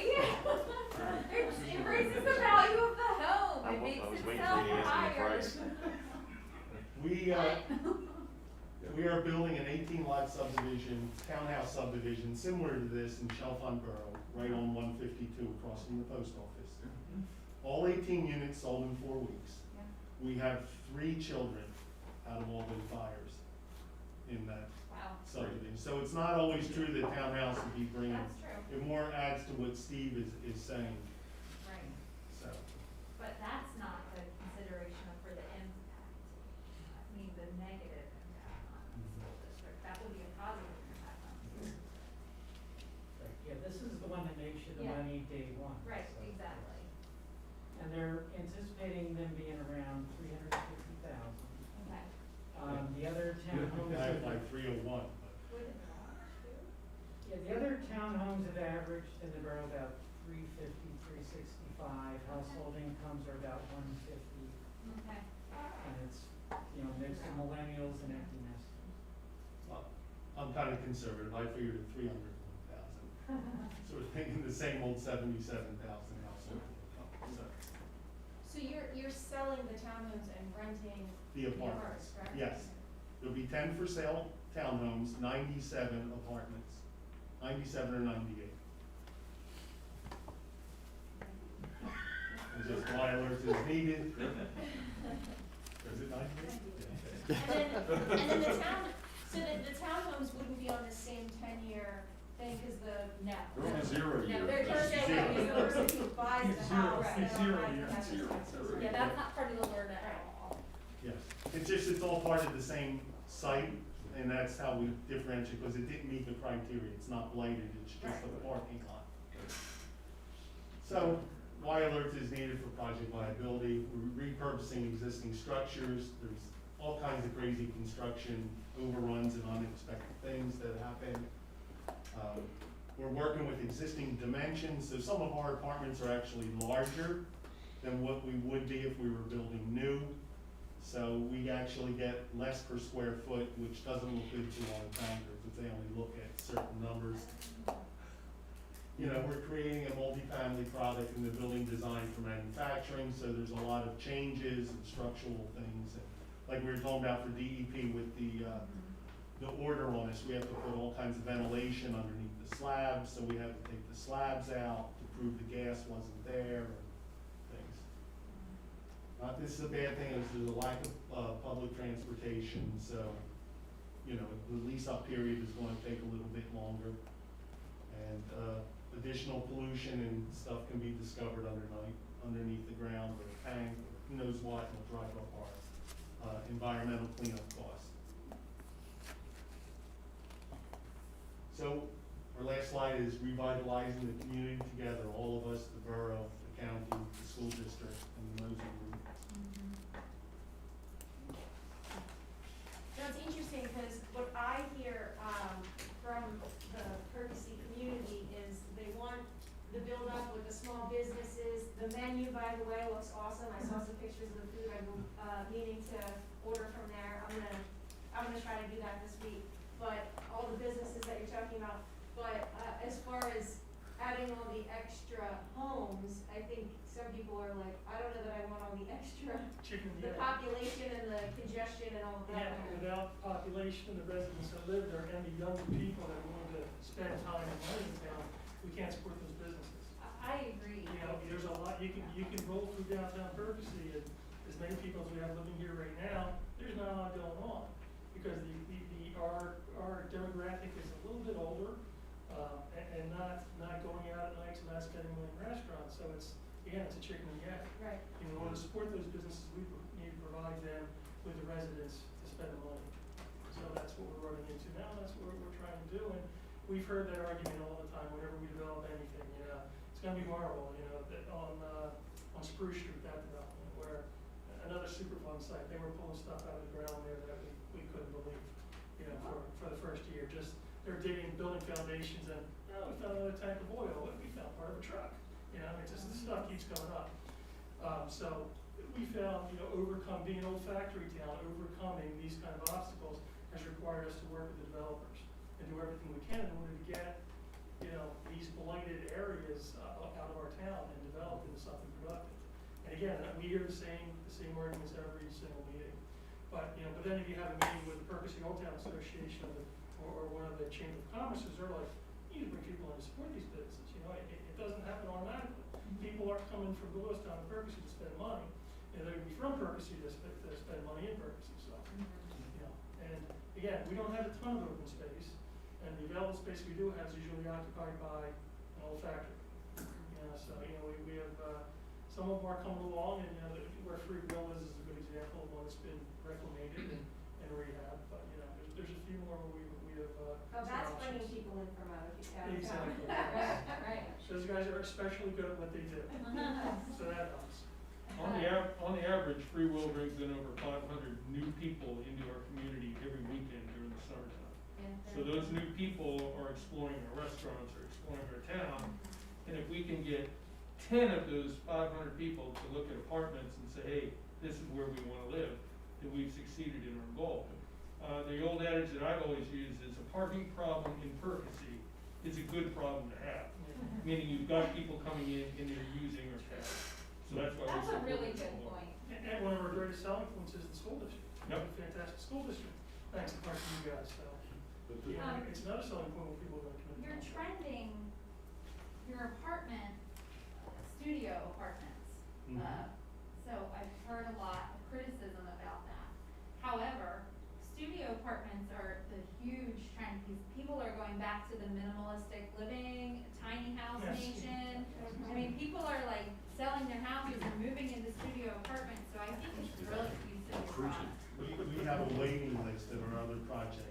They would take studios more than Yeah. the one Yeah. bedroom, two bedroom. it's So are there any other easy. questions about the LERTA? No, In sorry. terms of the request for the LERTA? You're welcome. Hey, Any other questions for? So you came to us a couple years back, and I think then you were coming back with information, but then you guys weren't really ready to move forward, and then we're coming back. What would you attribute to the delay in time? And are you sure that your plan of getting started is, you know, that are you pretty? I mean, how sure are you of your time frame that you're looking at based on that?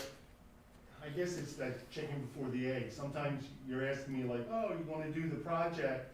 And I can't say, no, I'm not, after I invested.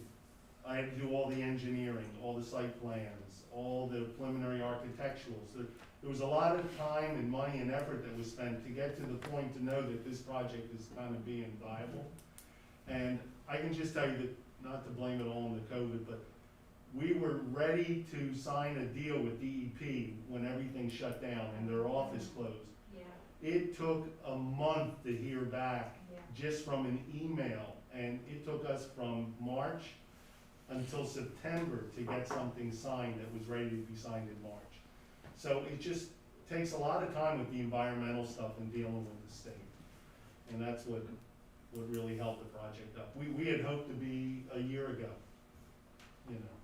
Yeah, well, I mean, and this is obviously a perfect example of a LERTA project and why they have LERTA.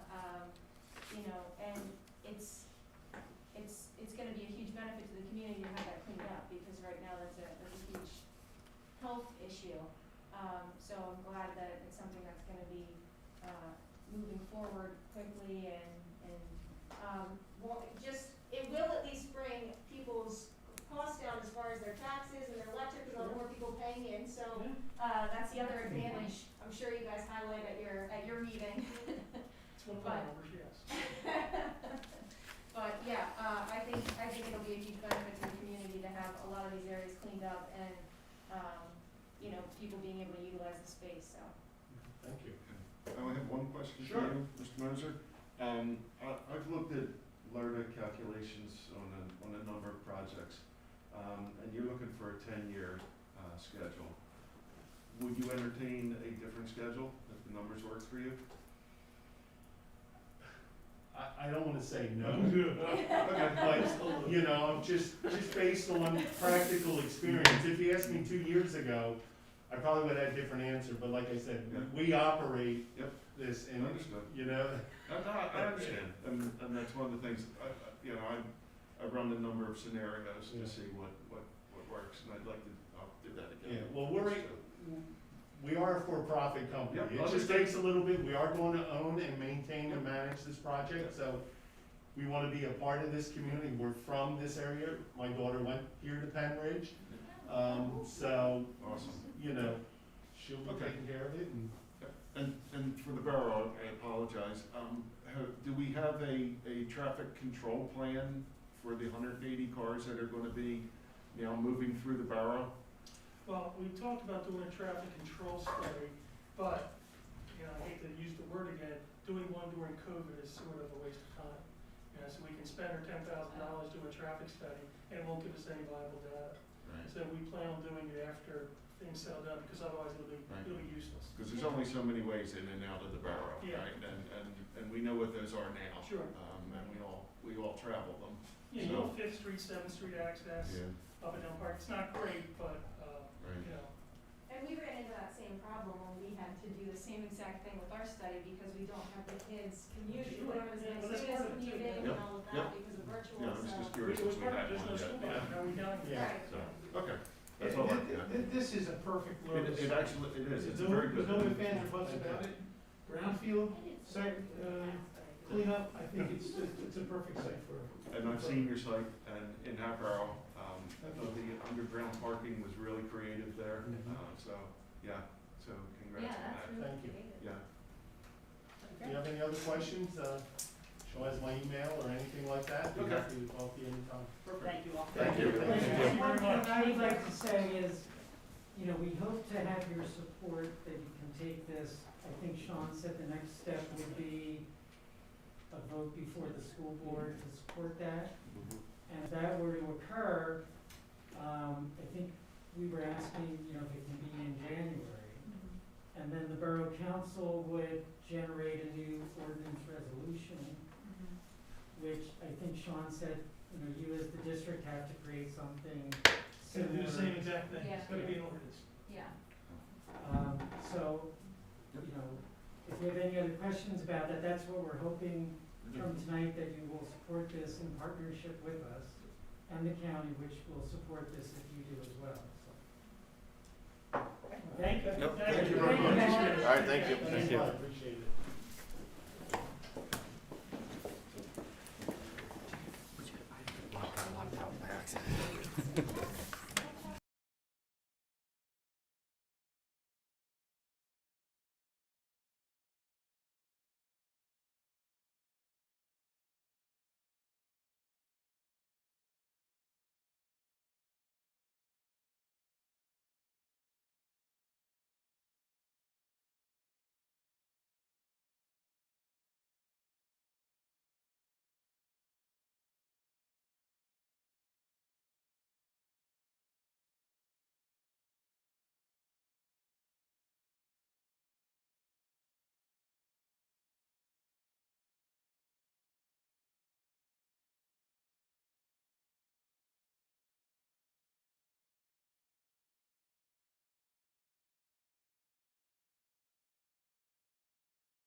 Thank you very much.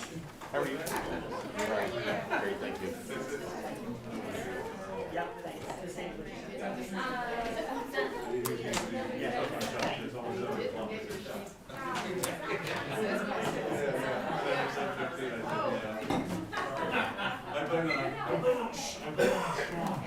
All right, so we welcome back our friends from SiteLogic who have continued to work hard on our behalf, your behalf, on summer projects.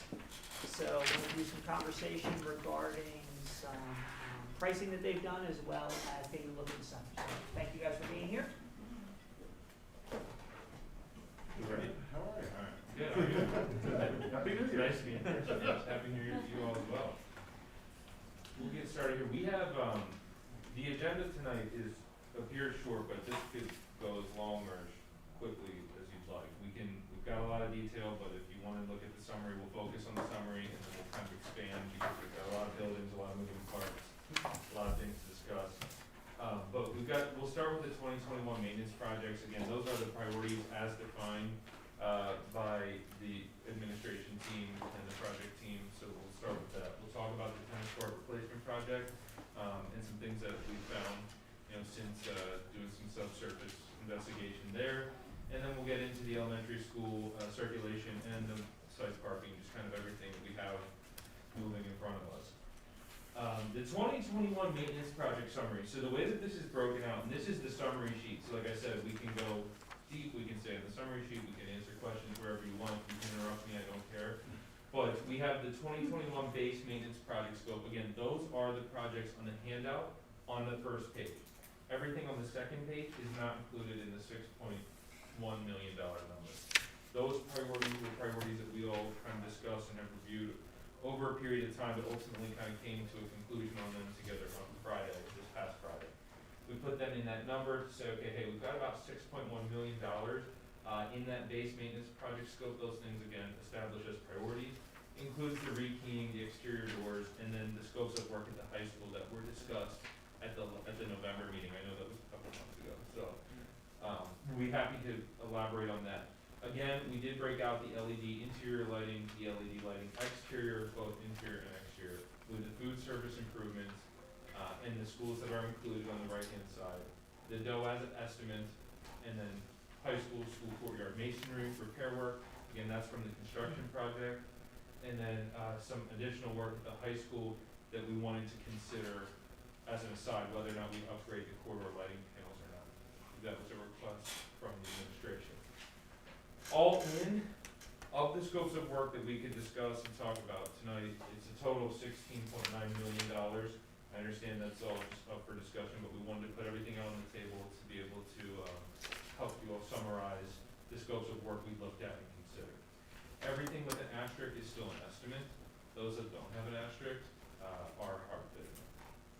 And then on the worksheet, all of the estimates are shown as red numbers, and then all of the hard numbers are in black. I just wanted to clarify that. And we would plan to go to bid very shortly on anything that you guys would like to do for 2024. And again, keep in mind that the bid process is for us to come back in February with firm pricing, so we're no longer dealing with estimates. So bid approval is not a commitment to the scope of work or a job, it's just a commitment to getting firm pricing. So let's pause there so you can look at page one, because page one is broken out. You'll see it's a lot of the same projects, but it's different scopes. Yep. Right, so just to see whether you have any questions, if there's anything else you need to be brought back to your mind, because it's been a while since we've talked about individual things. God bless you. God bless you. So, as far as the GOAS, it doesn't seem like, I was hoping there would be a significant savings. Second page. Page two. I was looking at this. Yeah. We're not on this? Yeah, go ahead. Okay. We're good. But I'm sorry, Megan. They were anticipating. Okay. So it doesn't seem like there's much of a difference from the pre-COVID pricing. I was hoping that we would see a lot of savings. I just want to clarify, the items that Garrett talked about that are asterisks, it's going to be very beneficial for the facilities team when you get to page 2 to decide about COVID, NOAAs specifically, so that we know what we're going to be putting out to bid on Thursday, and that will convert that $5.7 million estimate to a hard bid. And right now, today, we can't tell you if that number's going up or down until we hard bid it. So once we hard bid it, that's when you'll know, you'll get a confirmed amount of what that number's gonna actually be in reality. The street's gonna tell you what that's gonna cost. So are you saying that's not taking into account the environment that we're in right now when you're coming up with that estimate? So That is correct. are you hoping it would be low? I mean, I'm hoping it would be lower, yes, absolutely. The bids we've been receiving have been very competitive. That's a standard market price, so we've been seeing the pricing we would expect. But that's what, Yeah, if you tell us to go ahead and bid that, we're gonna hard bid it, and we're gonna tell you what the street says it's gonna cost. okay.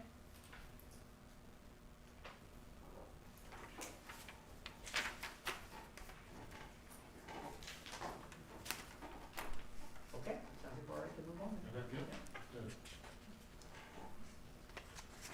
You want the tennis courts, or you want me to? Okay.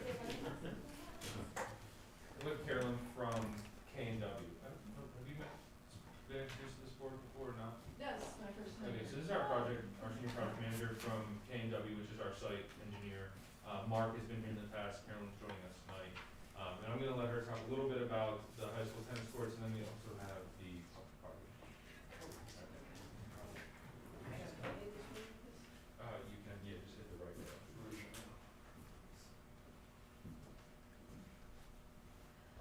Wait a minute,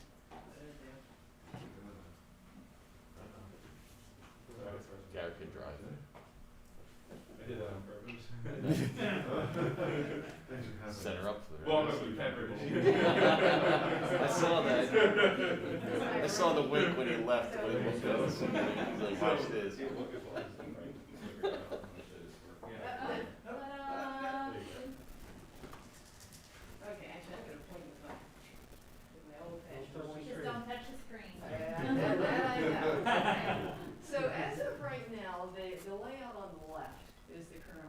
okay, and it's been that layout for, since the beginning of the project. And, in the cost estimating, aspect of the project, what's happening is there's a, underground utility, electric line, and a telephone line. They're running the east-west direction underneath that tennis court.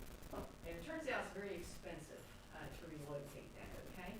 So what we looked at is the possibility of just, still keeping 7 tennis courts, because that's kind of the magic number for you all from a functionality standpoint. Just take those 2 lower tennis courts, rotate them 90 degrees, and take the really it says upper row right here, just add 2 tennis courts to the length of that, okay? So this would be the new proposed layout. So you still have 7 tennis courts, which is all 1 row. And in general, it generally sits on top of the existing footprint of your tennis courts, just extends a little bit further to the right, a little bit further to the left. So the parking lot that you have outside the stadium right now, which is right over here. So to make this work, when you pull up to that driveway, there's 1 row of parking on the right that we would have to take that row of parking, okay? The remainder of the parking lot, all the handicap parking, that all remains. So we can take this, and then, so the existing utilities are right here, so you won't have to disturb those as part of the project. Okay, so just very simply, take those 2 lower tennis courts, rotate them 90 degrees, move them up in that row of 5, you got a row of 7 now, and we eliminate the need to relocate that underground utility duct bank. How many parking spots are you removing? Excuse me? How many parking spots are you removing? About a dozen. Dr. Bolton, does that impact, the tennis courts width apart for competition? No, thing? they're still fine in terms of, what would be. It's all competitive level, laid out all compliant with NFHS, ASBA. And then also, 2 of the tennis courts would have a second round of striping on it for pickleball. Oh, fun. Okay. So we can, we just do the striping in a different color, so you can accommodate, that way it would be multi-sport. Doesn't it drop off to the right side of the tennis court right now? So Right here? Would there, where you added the 2 up? Yeah, it sure does. It drops down here to the baseball softball field. So, but we can overcome that. So this is a new, and right now you have the existing asphalt drive that comes up from the parking lot and goes up to the stadium. This is the relocated version of that. So as we're regrading this, we're gonna overcome that slope. So we've already done, what you don't see with this is back, we have some grading sketches on this already, so we know that it works. Okay, but so you are actually moving that further to the right, that path that goes up? A little bit. And what it's gonna do is actually it's gonna circumvent that slope slightly differently than it does right now. Because really, if it kind of makes a steep ascent right now, it runs parallel, level with the tennis course, it's gonna be a slightly different. It'll kind of, because we're gonna have to have a retaining wall right here. So, they're not gonna be hugged up against each other the way they are right now, but we've done that to overcome the grades. But we've done enough preliminary, in the last 2 days, to know that this sketch that I'm showing you will work. And moving the utilities will cost an insane amount of money and a lot of years Well, probably. so the 125 that's on there would have been the cost of the layout with the 7 courts with the utility. So I think we were at 948, and that includes the roadway, obviously, and you can always have. But we were at 948, we're at 125 to accommodate the utilities for the stage courts. If we do the inline courts, we are thinking we could probably hold our estimate a little bit closer to the 940. We just haven't had a chance to fully estimate this layout yet, because this is new as of today. Yeah, we took a serious enough look at it to know that technically we could. Well, you still would have the added cost then of the retaining wall that you wouldn't have had in the other scenario, right? That we did, You were gonna have actually. one there too? Yes, ma'am. And before, this was going to be at an upper plateau. It's on the And front there was a side. retaining wall right there on the top and then on the sides of this. So these 2 tennis courts were going to be about 3 feet lower, about 3.5 feet lower than the upper courts. And that was to overcome the grade. Because if you look at that site where the tennis courts are, there's a real steep drop off down to where the storage shed is. And so yeah, this one actually, you're still retaining walls, this is 12240. You probably have about 100 feet less of retaining wall in this. And so then also, if you had to move the utilities, how much of a delay in time would you realize? So Is the that- bigger concern is actually probably going to be permitting for the MPS to go from the 5 from the tiered design to the inline design. So how that impacts the schedule is something we have to talk about. Okay. We are, when we talk about this on Friday, gonna try and, very grow with the County Conservation District, see whether or not they see this as a major change. If they do, we may have to restart the FDS permitting process. Yeah, but here's our thinking too, is it really, on that, is it fundamentally, the scope really isn't I agree. changing. It's 7 tennis courts. Yes.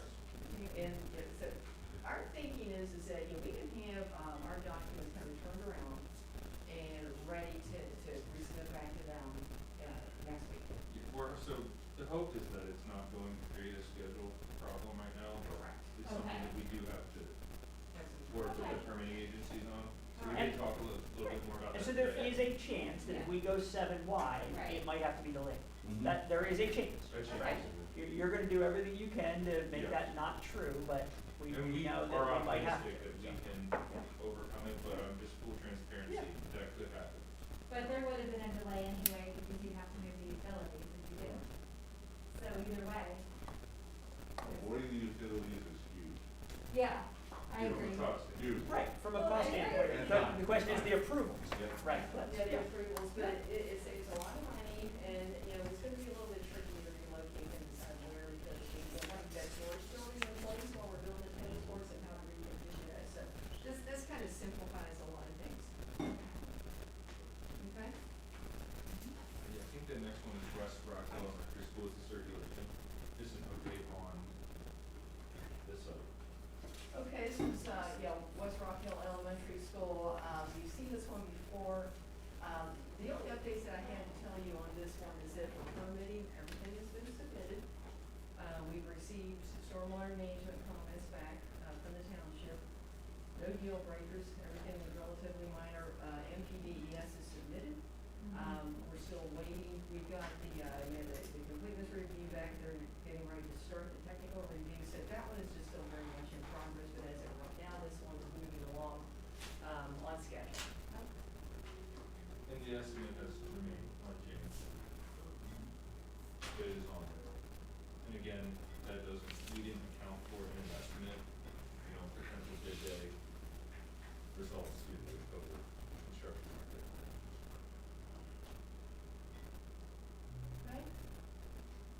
Next is, Bedminster Elementary School. I don't know how much you all have heard about this one, but this was, we did, prepared a study, a feasibility study recently, and, to look at 2 potential options, because we have the issue with, right now, on this side of the school is where parents drop off, and there is an issue, with, parents, this car is backing up here on Center School Road and just causing some issues with, while those cars are backed up and other cars are trying to go down the road or passing in the wrong lanes and so forth and so on. So we did a study to look at flip-flopping, your traffic circulation, to move the buses from out front, put them out back, cars would then go out front. Okay, so we looked at 2 different options here.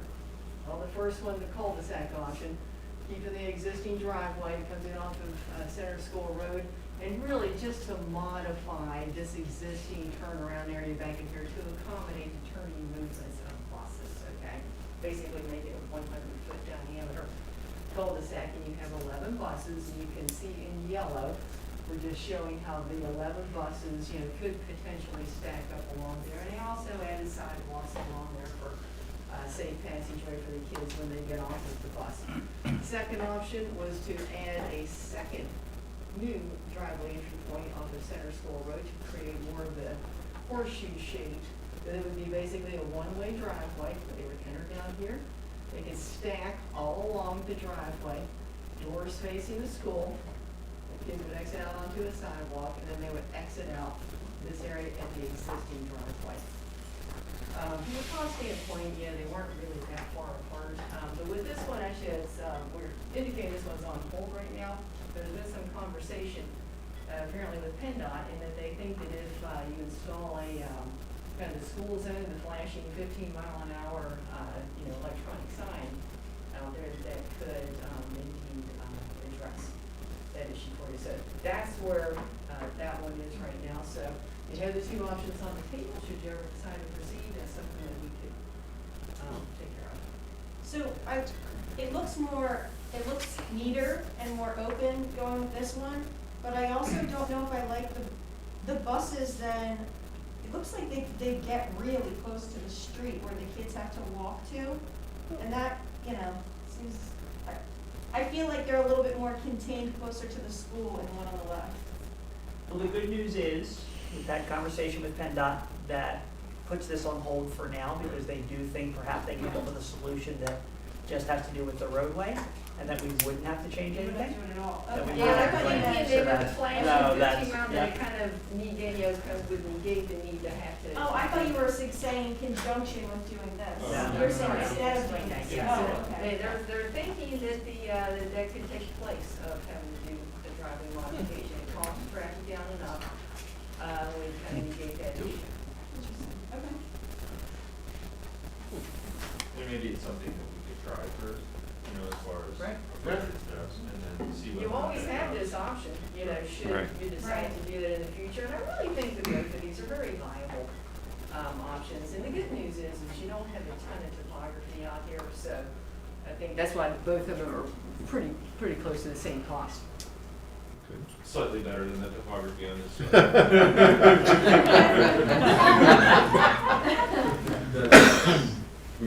Wow. And just a reminder that for these slides, we're talking about a year removed, right? Although there are some adjustments to lot 5, right? Lot 3 went away after our last conversation, and so lot 5 is the Yeah, bus lot area, 3 which was looks the one differently. that was over here. So the top plan is just showing the overall plan, and lot 5 is really the bus lot over here. The non-shaded is existing, the shaded is proposed.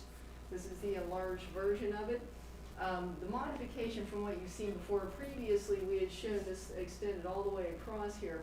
But it turns out there's a wetland area here, wetland area here. We did everything that we could to avoid this wetlands, but frankly, it was almost an effort of futility. We were going to go through an awful lot of effort and not get, nearly the numbers of vehicles that you needed. So we discussed it with our wetlands folks, and, because it's about a 1,600 square foot wetland, as long as you're under 2,100 square feet. We still have to do a joint permit, but it's not as big of a deal. You don't have to do mitigation. And, we really think it's a very viable thing for us to go ahead and just apply for the joint permit, do the encroachment, and then this is a potential layout. So again, this wetland over here, we decided just to absolutely stay away from it. We don't think that we can justify that permitting. So we would have a new driveway that comes up. This is the fueling station for the existing lot is down in here. This little black thing that I'm showing, do you want to talk about that? Sure, we asked them to include, so we're touching all the pavement here, and one of the transportation's projects are to install a snow removal system on the top of the buses, which requires a foundation. Since they're touching all the pavement, we wanted them to include some of these pieces in, so we didn't have to dig up the new work, that the foundations and things were already in place. Or we went to the next step and had them install a snow removal system. That's what we asked them to look into. It's this pretty neat contraption. If you can picture this as a kind of I-beam size and then a big crossbar across it, and then the buses actually drive underneath it. And it's got this big V-shaped snow plow on the top of it, and the buses drive right under it, and it swishes the snow right off of the roof. And so it's kind of an interesting contraption. That's cool. But the tricky thing is, on the site, because there's a lot going on back in here, but you have to find a place to place it where, the bus is 45 feet long. It's got to be able to straighten out, go straight through this thing and get straight out and then make his turn. So that's the reason. So we've placed it right here, and this is where the fueling facility is. We figure they can drive through here. They don't have enough turning radius to turn through here, so they're going to come and go through the new parking lot, and they can circle back out. But anyway, so the numbers of full-size bus, small-size buses, cumulatively with new and existing total together, gets you your numbers that you're looking for. The 91 buses, 91 full-size buses, 18 small-size buses, and then 14 of the vans. But in fact, this layout has 5 more. I don't want to commit to that right now. We've got actually 96 full-size buses shown here. So This one actually seems to be a pretty viable option as well. One of the things that we'll have to do here is because with the buses in front of every bus, you've got a guide rail and a block heater. So we just have to do some adjustments to those as well as part of this. But that right now looks like our most viable option for that lot number 5.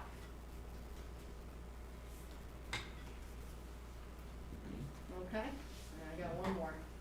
And there's been Do you no know how to scroll this? other major Oh, yeah. changes to the other lot. You get you Right. squared Oh, away? okay, good. Yeah. There we go. That's enough? Okay, so, maintenance building the salt storage facility down at your, your maintenance, building down by Dunkin' Donuts. So anyways, at the tennis, just below the tennis courts, you have that existing metal storage building on that site. Okay, so that building is gonna stay until after we build it, we're gonna build the tennis courts and keep that building in place. That existing building is roughly 70 feet by 40 feet, so I've got two options here. One option is gonna have to replace, that building that same size, just move it over to the maintenance site. Second option is to do a larger one, okay, so I'm gonna start with the larger one here. This particular building would be 120 feet by 70 feet, okay, and then you come off of 5th Avenue in here, drive through this parking lot, and at the end of this parking lot, we're gonna put in a new concrete pad, and then right at the edge of that pavement will be your salt shed. Okay, so they'll be able to pull the triaxles in, dump the salt in there, okay? This parking lot right here is the existing parking lot that's enclosed with fencing right now. So this option is just showing, we're gonna build this building and just butt it right up against that existing asphalt pavement, so that you can, save as much of that asphalt pavement as possible. And then this building, actually, along this long wall is actually gonna have, is it 6 overhead doors? Yeah, there's 6 bays. Okay, so if you have 6 garage doors along that side, so there are 14 cars in this parking lot right now. All those cars will fit inside this new, vehicles, means it will fit inside this new building, okay? So, and it's up to you guys, but then we can keep this existing fence, and we have to expand the pavement just a little bit so that it extends to the corner of that building, but then that can become is fenced in, maintenance yard for other storage or things of that nature. Or, if the building is secure, you don't have to fence it, you have the option, because the fence is there already, okay? The nice thing about this is it remains a relatively compact. I think this works pretty nicely, because you fit in a lot in a small space. Because there's some grade on this site, it drops off a little bit in the back, but we can use the wall and building to take up the grade. So we fit the building on there, the doors of the building are flush with the existing pavement, we just use the wall of the building to take up the grade, minimize our footprint. Option number 2 is it's really the same premise, but just, replace it with a building that is the same size as the building that you have right now, okay? So once again, salt shed would butt up against the, the back edge of the parking lot. This parking lot, so this maintenance building, you're not gonna park all of those vehicles inside that building. So what I'm doing is I'm taking this existing parking lot, which has 14 parking spaces for maintenance vehicles, just reconfigured it slightly and expanded it a little bit. So we still have 14 parking spaces outside. We fence this in, make it nice and secure. New maintenance building butts up against the edge of the existing pavement, so you've got a nice, secure maintenance area. So, two similar, the footprints function very similarly. I think it's just a matter of what size, maintenance building that you think you need. The salt shed is really the same size in both options. So what are we doing currently? So, the truth be told, option 1 was my request in addition to what we're looking at. And so option 2 would be similar to what we have in place now. What we've talked about, right now they store salt inside that building, which makes it kind of useless and degrades anything you store in there. I only wanted to look at option number 1 to say, if we parked our maintenance vehicles inside a garage, that would extend the longevity, just for options of what's the cost difference between the two. But if we went with option 2, that would give us similar to what we have now. with the salt shed outside, so we have a more usable storage area.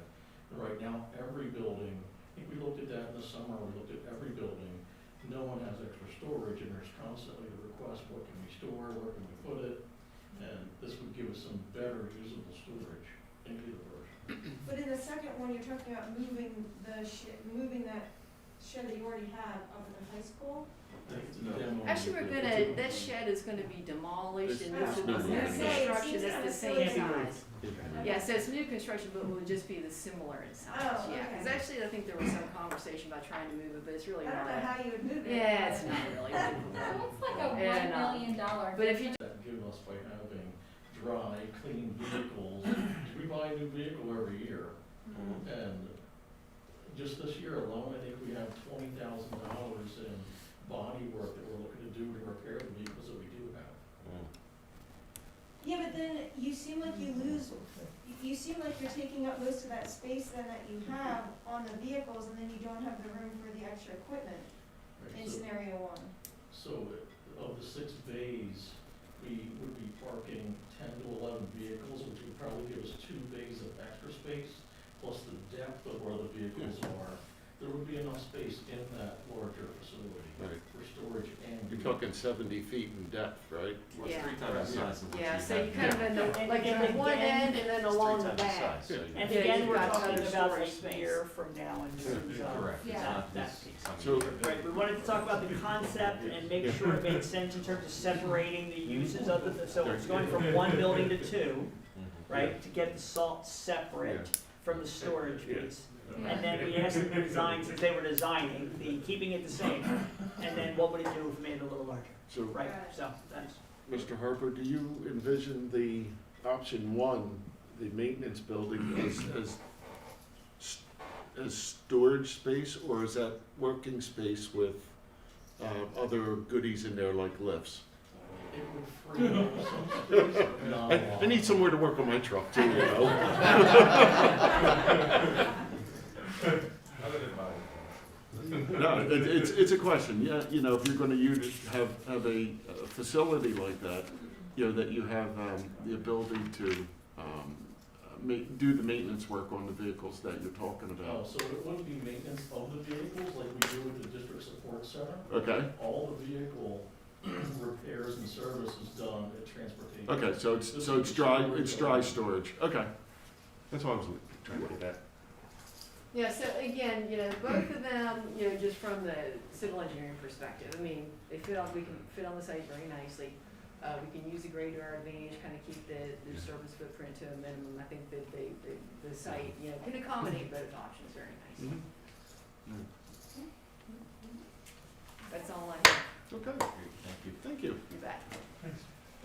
We also did apply for 2 grants Oh. with the multimodal, but we haven't yet heard back as far as when they plan to announce those awards and when they plan to award those dollars. The only thing again is that we can't bid the work until we receive the grants, but I think the biggest one is gonna be the high school, middle school sites, so with that moving, the parking moving to 2022 and things like that, we shouldn't have in this year. so the timing will still work. Yeah, because we do expect that they'll administer those grants sometime in the 1st or 2nd quarter of 2021. So, Do you have a sense for when you'll know what the tennis courts? the revised. Well, but Schedule? I'm more worried about the timeline. Schedule? Yeah, I mean, cost you've estimated for us, I but the would timeline say would be. this schedule is gonna be entirely dependent on when we get an answer from the county conservation district, so it's really gonna be a permitting. But do you have any sense for when, like, will you know it in a week or a Within, I'd month say or? within. Yeah, we need to know within like a week, so, Okay. Yeah. yeah, Great. definitely by the next board meeting, we will have that. Okay, awesome. Didn't we apply for the grants for West Rock Hill? We did, We did, yes. we applied for that.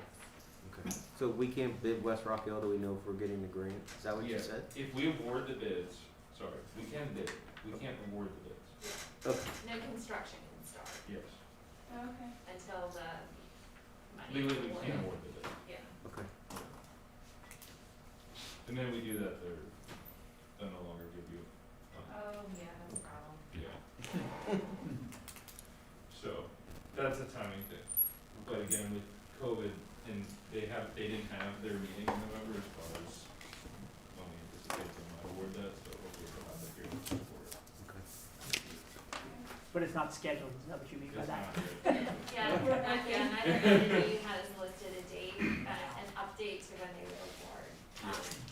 Usually they have hard dates, but they just have not, and I know that their staff has kind of been consolidated a little bit with COVID, so the process a little bit more drawn out, but, Kelly and I have had a little bit of dialogue with DCED regarding the grant application, just to make sure that, it looks the way that they wanted it to, so I think that's good, that we're getting feedback from them. Okay, thank you. I think the biggest thing for us from a schedule standpoint too is understanding, we would want to go to bid for anything that we would bring back pricing on. So being able to understand at least what we would get bid approval from the board to say, okay, hey, these are the things that we at least want to see costs on, so that we can go out to bid in the next week here and then be back here for you to review firm pricing on anything that you'd be interested in doing. So I think for me, I feel like I need to know what the difference is in the DOAS pricing based on the COVID, timeframe, to know whether or not it's something, like, if it ends up being about the same as it always is, then, I don't know if it's, this may not be the year because of the, financial impact, but, if it were to come back and it ended up being substantial savings, like we're seeing with some other project where we're saving, millions of dollars or something, then I think it would be worth, trying to do that. So I feel like I would need to know what that difference is. So if you didn't feel like there was gonna be much of a difference, then it probably wouldn't be worth going to bid. If you think that there's, a good chance that you're gonna have significant savings based on the environment that we're in right now, then I would suggest doing it. I guess that's kind of where I'm at on that, if that makes sense. Yeah. What I can tell you is we've been seeing right around 15% coming into the end of the year, which was 2020. This would be the first work that we'd be putting out to bid in 21, because it will go out to bid in 3 days if you gave us that green light. I can't tell you what that savings is gonna be unless I go to bid. And in fairness to my contractors, they're not gonna give me realistic numbers unless I. Right, but you're saying you're seeing about 15%, that's about what you're seeing right now? That's what we were seeing, absolutely. Some a little less, some a little more. The bigger the job, the better the numbers. And actually, Eastern PA the market was better than it was in Central PA for those, So you're talking, is that, as far as cost efficiencies. The market has been better, I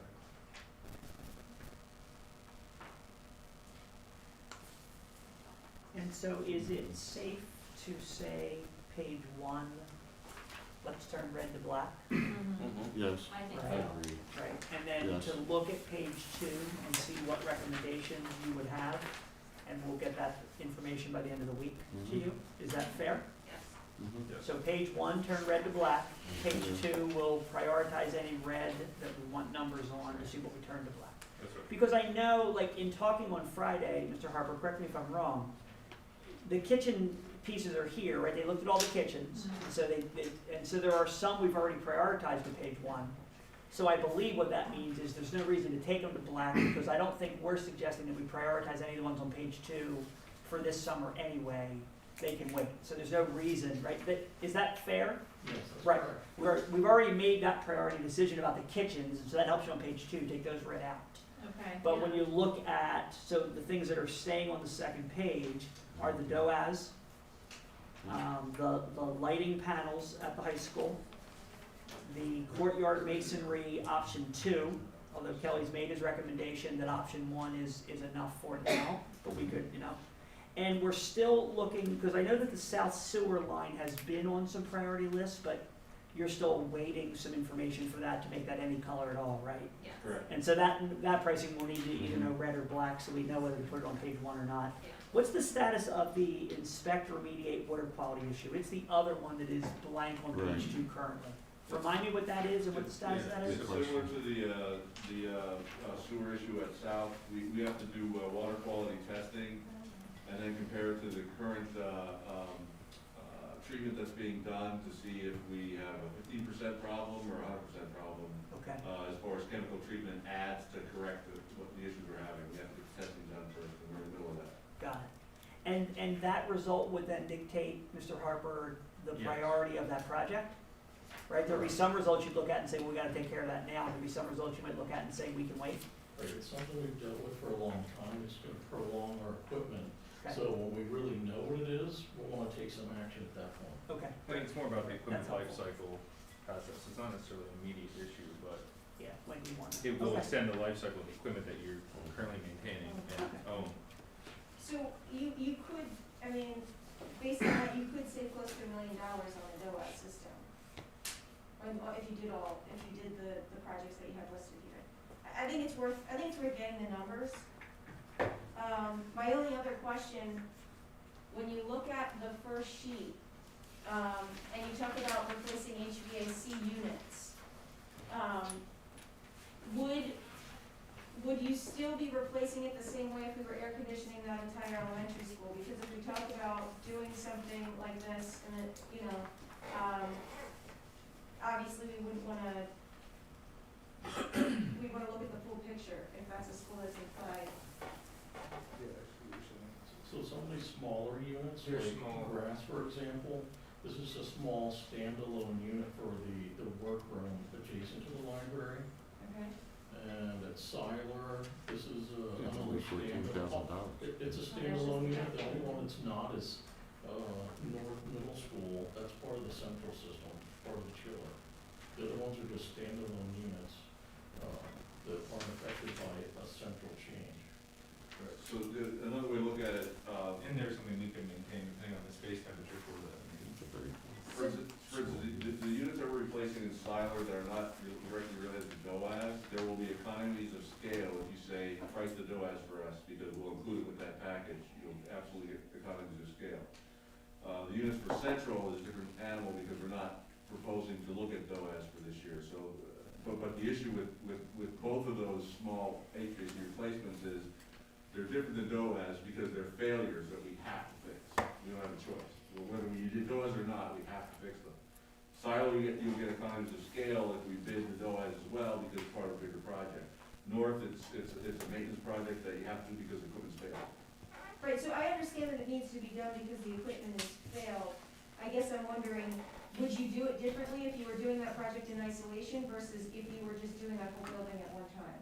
We would definitely do it differently, but like I said, because they're failed equipment, you're not gonna have the cooling next year if you don't address it now. In North, North, for instance. Yeah, but You're speaking specifically to we're the not two elementary proposing schools. DOAS. Right, Yeah. I would be talking specifically to The the. grass and Siler combinations. Yeah, at Siler, we would bid the one-off failure with the DOAS to get the economies of scale because it's part of a much bigger project. I would expect to get better pricing. But it wouldn't change the design, if that's what you're asking, as far as design intent. Yeah, no. We would still be replacing that unit in kind. And same thing at grass. Yes. Right. You might get a little cheaper because you're doing more Yes, work, is but what I we hear wouldn't you be saying. changing the design. Right, the work itself would stay the same. Those scopes would still Because be. would you be putting air conditioning and DOAS then in that room? Is that why you're saying that? Because you'd be doing both in your design? So DOAS is not full AC, but because you have air conditioning in that space, we wouldn't propose to eliminate that air conditioning. So you would basically just, not touch that space and just leave this unit there? No. No, the DOAS would still serve that area. So, if it- okay. No. In a typical building, you have areas like your library workrooms, your office areas, things that might operate during the summer that would be on your central air conditioning system, okay? In both these buildings, those are the areas that have failed, okay? So we wouldn't put them on a system that would be part of your central system because it's something that typically wouldn't operate over the summer, like your typical classrooms, because these buildings are not running classrooms over the summer. So in order to not run an entire building for the cooling, we would put a separate dedicated cooling system in those types of areas, so that if you were running them in the summer, you would be running the whole building system, you'd just be running them, so they would be part of the DOAS system. But if I, Are these areas that you would be running all summer? it's potentially in the, yeah, the types of areas we're talking about, you Like might. the library, do we always, because that hasn't always been air conditioned, would we continue to condition the library all summer? We do. That's We something- can control humidity so that we Right. don't get the books and You gotta, everything. you gotta into protect the moisture. books, yeah. So we do control humidity in spaces Oh, yeah. by running it as needed, so it Maintain wouldn't that. be You can't just let it go. maintaining 74 degrees, it might be more like 78 or 80, but it's gonna kick on and not shut off like a rare is. So yes, it would run when it needs Right, to. which currently don't have air conditioning. So in other words, as far as economies of scale and getting it priced well, we would include it with the DOAS if you want us to price the DOAS, but we'd be doing it anyway. If DOAS wasn't even on a table, we would be replacing these systems in kind because they're typically something that's air conditioned over the summer anyway, apart from the rest of your big building. If you did go as, the design would not change, it would stay the same. That's right. Okay. That's the, All right, so we'll get you an answer on page 2 red by the end of the week. Is that fair? Okay? Dr. Bolton? Yes. Is it possible for us to target Thursday? Is that all possible? Sure. I'll send an email out tomorrow morning to the board and gather their thoughts. Yep. So Thursday end of work, we'll send it to you so that way you have Friday to do it. Well, just to be clear, on the second page, aren't we just talking about food service and DOAS? Well, food service is out now because we need to talk about the lighting panels at the high school and the 2 things we don't have numbers for yet. But for the sake of the facilities committee, the lighting issue, we have a lot of leeway with how long you make that decision. The kitchen, if I could get that tomorrow, and I'm not trying to pressure you, I'm just saying, if I get that tomorrow on page 2, that would be fantastic. And as Melissa's trying to say, a better decision would be for the kitchen, anything you want to do kitchen on page 2 would be better on Thursday so that we can eliminate having our top subcontractors price kitchen work you don't want to do. Well, I think I can tell you tonight about kitchen. I mean, that was We're the not doing earlier kitchen. conversation Yeah. about, Yeah. Kelly has already prioritized the kitchens to move to page 1 and is recommending that the other kitchens can wait. Right. And as long as the committee's comfortable with that, I think any kitchen on page 2, Yeah. keep it red. Absolutely. All right, I think I All give right, you so that. then we already pretty much answered the question, right? Well, we still have DOAS, DOAS. we still have the upgrade lighting panels, and we have the 2 numbers that we don't have yet, And then and whether there's those also- things should be prioritized. and I'm sorry. There's also the courtyard masonry Yeah. restoration that you can elect. Yes. As well. Yes. Well, So- I feel like the maintenance type things are kind of a Kelly Harper question, right? As far as whether or not he thinks they should be prioritized now or not. He's right there. Kelly's recommendation I know, about the courtyard. I'm saying I don't think, Yeah. I'm saying I don't think we Yep. need to send that out to us, cause I think we're gonna say, well, what does Kelly want to do? Right. Right? But, you know, and then that just leaves DOAS, but I would like to see us get the numbers so we can have a sense of whether or not there is, you know, $1 million savings by doing it now.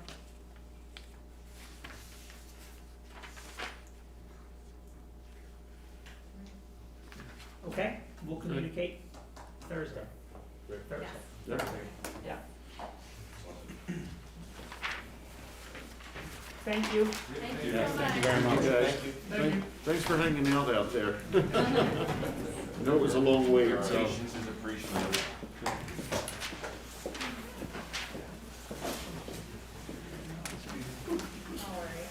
See you, Bruce. Okay. All right, we're almost there, guys. We got one more committee. You good? Yeah. All right, Mr. Daubert? Mr. Daubert. Okay. Thanks. Next item on the agenda is the LPG group, the power factor correction project. Kelly's Spoiler alert, we saved a lot of money. Kelly's gonna give you an update. So if you remember, it's just a little more than a year ago, you approved this project for this campus for electricity. It's the power factor correction, harmonics, all those fancy electrical conditioning terms. So you approved the project at $96,000, and it had a guaranteed energy savings or cost savings of 5%.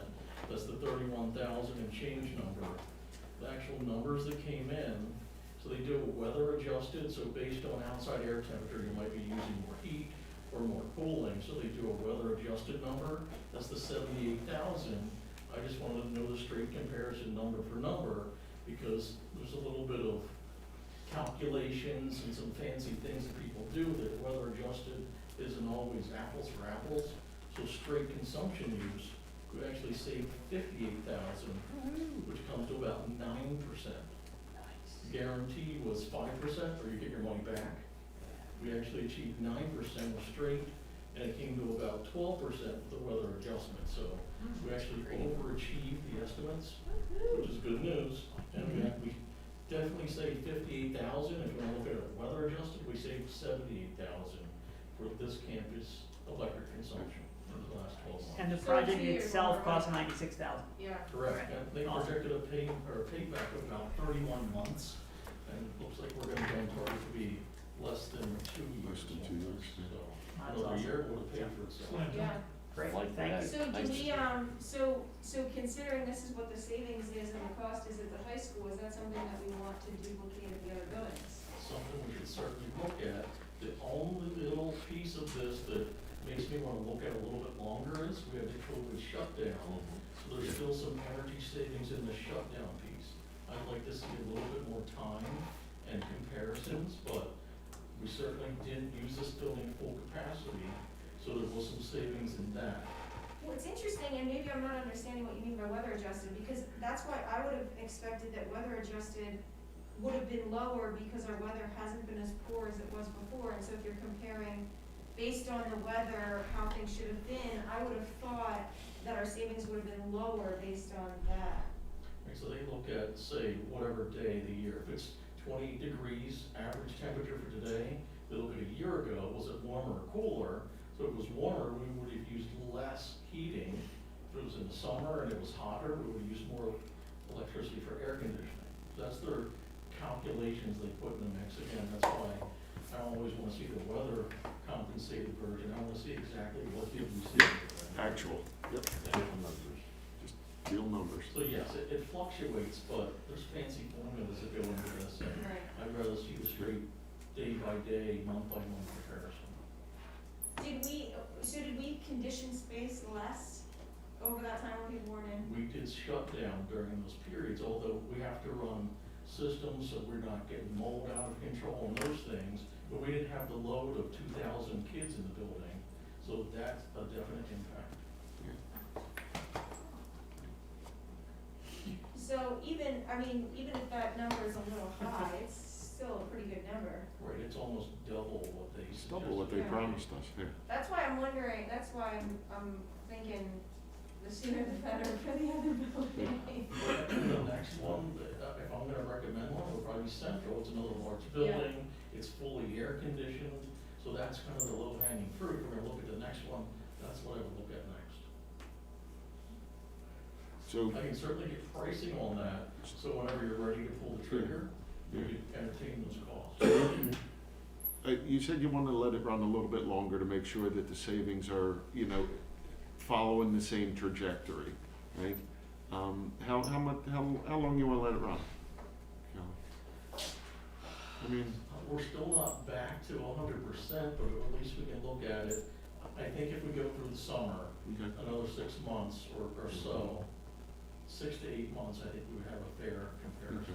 But in the And- summer, there's no one here, And, so wouldn't you wanna? If we come up to June, And- that's Oh, what, up to if we June, get up to the okay. end of school. End of the school year, okay. So that would be a good comparison, that's about 6 months from now. But if we don't budget for it ahead of time, then in June it would be, well, I don't know. Could Mr. Delbert then slide that into the budget after the fact? so let me follow up with that. It does seem to make sense to have some pricing from them for your next target, if you will. And we'll figure out what to do with that afterwards. Got it. And do we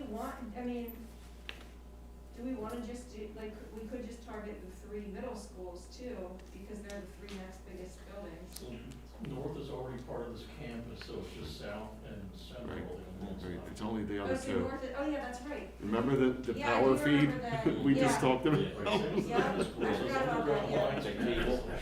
Got it. Cable Yes, feed. yeah, so we'd only have two, so maybe it does make sense to get numbers for both, maybe you Just- pull, yeah, do both at the same time. Just Okay. get the numbers. We're satisfied with the result, obviously. Yeah, great. Okay, thank you, Mr. Harper. Thank you. Thank you. Next item on the list is a request for Mr. Rowe at Siler, be on behalf of the Home and School Association to add 3 spinner balls to the playground equipment. The cost to the home and school would be $3,064.38. And they're asking for the board's approval to make that purchase. What is a spinner wheel? I've read through this, and yeah, I'm still kind of confused at what. It is not adult friendly. Bill, see, you couldn't get into it, Bill. It is down and it rocks and rotates and you know, and it's down close to the ground so that as you tip, you don't hurt yourself. In terms It's of a that. big It is- cup. It is a big cup. Big You cup, sit and you in sit, and you sit. just can't even. You seem to take it have out. some experience with I this, Mr. I read the Courtney. materials. I did, but I still, I didn't. I'm like still it. having trouble after reading Yeah. the materials. I'm not sure I'd get one. I think you need to give us a I can't go demonstration, circles. Bob, No, maybe like take a no, video. no. Okay, all right. Looks So, like fun for kids. no, it looks like fun. Is there any, are there any safety concerns with doing this? I'll ask that. No? Mr. Harper and Dr. Gold? No? Okay. Took an upside It's down all plunger. doing is start to finish. They're paying for everything, we don't have to be involved in it, except saying, yes, it's good, Yep. or Okay. you're done. All right. Anybody have any trouble moving that forward? No. No, unless we're, okay.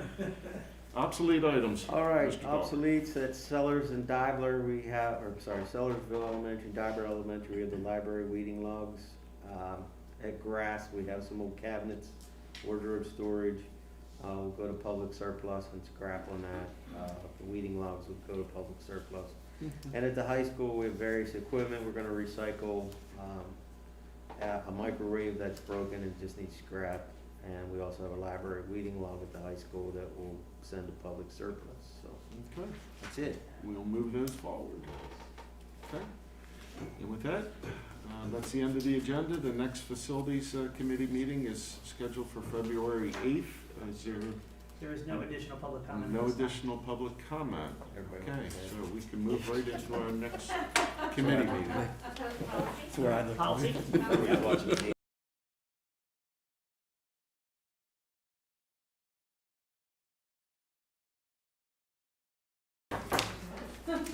This is public comment. We only have 22 policies to go through. Good news. Just 22. Sherry, what are you doing So- here? You wanna- I agree with Hope. You wanna go back here? Take Is that like a broad tree. I didn't have any concerns with it. I'm gonna hand it over to Dr. Gardner. 1 second. These actually 23 policies. Many of them have very similar Yeah. adjustments. Yeah, I'm gonna summarize, and they are all, I don't know if you wanna bring them up, I don't know that we need to, unless you wanna go through one specific. But I can just sort of summarize for you.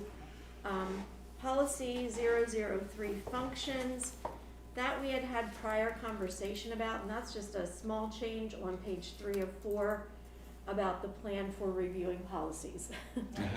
Okay? That one's pretty easy. Then, just to let you know, policies 201, 204, 208, and 233, all of the language in those policies relates to the changes in compulsory school age. So they changed compulsory school age to be from 6 to 18. So that's why you see those changes in those policies. So we can bring any one of those up if you want to, but that's the Just out of gist. curiosity, when you turn 18, do you write your note when you're sick, or do your No, parents still? you don't because you're still a legal dual minor and you're considered a dependent in your parents' home. My children both graduated at 19, so I know that. Good to know. Okay. And then, if we go to 222, 323, 707, and 904, those are all updated with an expanded definition of tobacco products. Can you that- call it 222, please? that you can see also includes Juul, Right. specifically. You can see that they've called out, they've gotten away from nicotine, and they've called out tobacco and vaping products. And so you can just tell by the amount of cross out and the amount of red as you scan through this, that it is just them updating their definitions Yes. within. And that's true for those 3 policies, is it 3 or 3 It's policies? 4 four. policies? It's 4 policies. 222, 323, 707, and 904. What's going on with that whole vape lawsuit that we signed on to? We have, we submitted some data to the main lawyer group through our Doylestown, Bigley, and Carlin. And that was done middle of December. So that was the last piece of information we've gotten, but. And Dr. Durr, I did check these 3 that were related to those for consistency, and I think they're all the same. So I just wanted to just confirm that I also checked, I didn't put my eyes on those. Okay. Okay, 233. Okay, so then I think we're at 237. Can you bring that one up, Diane? Personal electronic devices.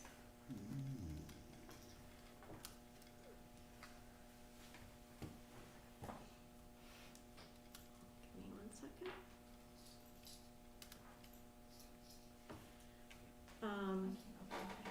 We've got too many things. They no longer call out CD players and MP3s. So this policy really, it did change. But you know what, there's gonna be new technology Yeah. that's not in here. Exactly right. They're I moving know. on. And it broke things down by elementary, middle school, high school. Both Dr. Scheid and Dr. Barczyk reviewed this policy and were in agreement with the changes. Can we say, and any future technology that we didn't list here? And it is consistent with our current use. It does not change the current use at the elementary, middle, and high school, and it does provide exceptions where the principal deems it necessary. There are a couple called out that are primarily high school, but even if there were a need in elementary or middle school, it allows the principal the flexibility to make exceptions. Okay. Okay. Then, policy 626, federal fiscal compliance. This was reviewed by, Mr. Daubert, and he was in agreement. There's a minor update that includes the payment of, staff during emergency conditions. It's on the second to last page.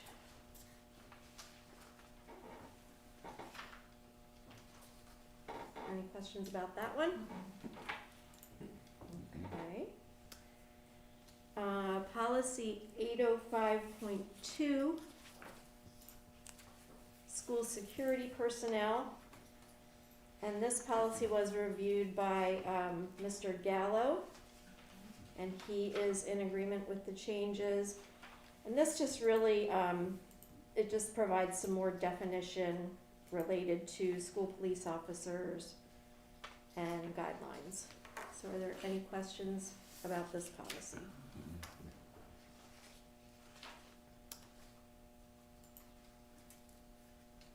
Okay. 810.1 has a very minor change. This was reviewed by Jessica Kraus. In transportation, on page 9 of 10, there is now a clearinghouse that they need to use to check any drivers. So that's been added on page 9 of 10. And that's an annual clearance of drug and alcohol offenses. That's what it's That's specific annual, to. okay. Yeah, that's annual. All right, good. And I think that was all of them. Yeah, I think that's all your first reads. So then we listed the second reads, just for your information. We went through those, at the last committee meeting. They will be on for final approval. So that was just sort of an FYI that those will be coming for final approval at the January board meeting. Thank you for that very organized review. I make a motion that in February, policy goes first. So you get to go home. I don't know, Dr. Bolton, I kinda like going last. Oh. Because it went so quick this time. Oh my gosh, I thought you were gonna say you don't, yeah, but I think he was thinking you waited this long to be here in this meeting for 5 minutes. I'm not gonna let you go home But 2 all your hours ago. second reads were on your first reads last time. Yes. That's did why such a there's- nice job. That's why it was so long. Because you did such a great job. Not new. No, it was helpful that you just went through even the ones that had the same changes and lumped them together, so, it was very organized. And I just want to remind, just to keep in focus for us, that these are a combination of months of PSBA updates coming through, as well as, I'm not sure if this list has any of the, what we would consider the old ones, but we're also looking at the ones that are in that 8 to 10-year-old range. There was a lot of policy work done in 2012, 2010. And so as we're going through the cycles and numbers, anything that's of that age, we're at least looking at. Some of them we're not even gonna change, but we're gonna update them. We've got to say we've looked at them to make sure that we're keeping them more current. And I promise, even if you went first, I literally read through these and didn't have any questions or comments, so even if you went first, it wouldn't have been longer. Well, I At least just on my addressed part. those in. You did. So, I wanted to just point out also for a matter of public record that local board policies are all those policies beginning with 0, and the policies applicable to the student body, is anything over 200 and up, and listed here. So, to be clear. And I think that's it. Are we all set? Do we have any more Is that public the comment? There is no additional public comment at this time. So we're. All right. We're adjourned. We're adjourned. I don't have All right. Ms. Cooper, give us a thumbs up when we're done, please.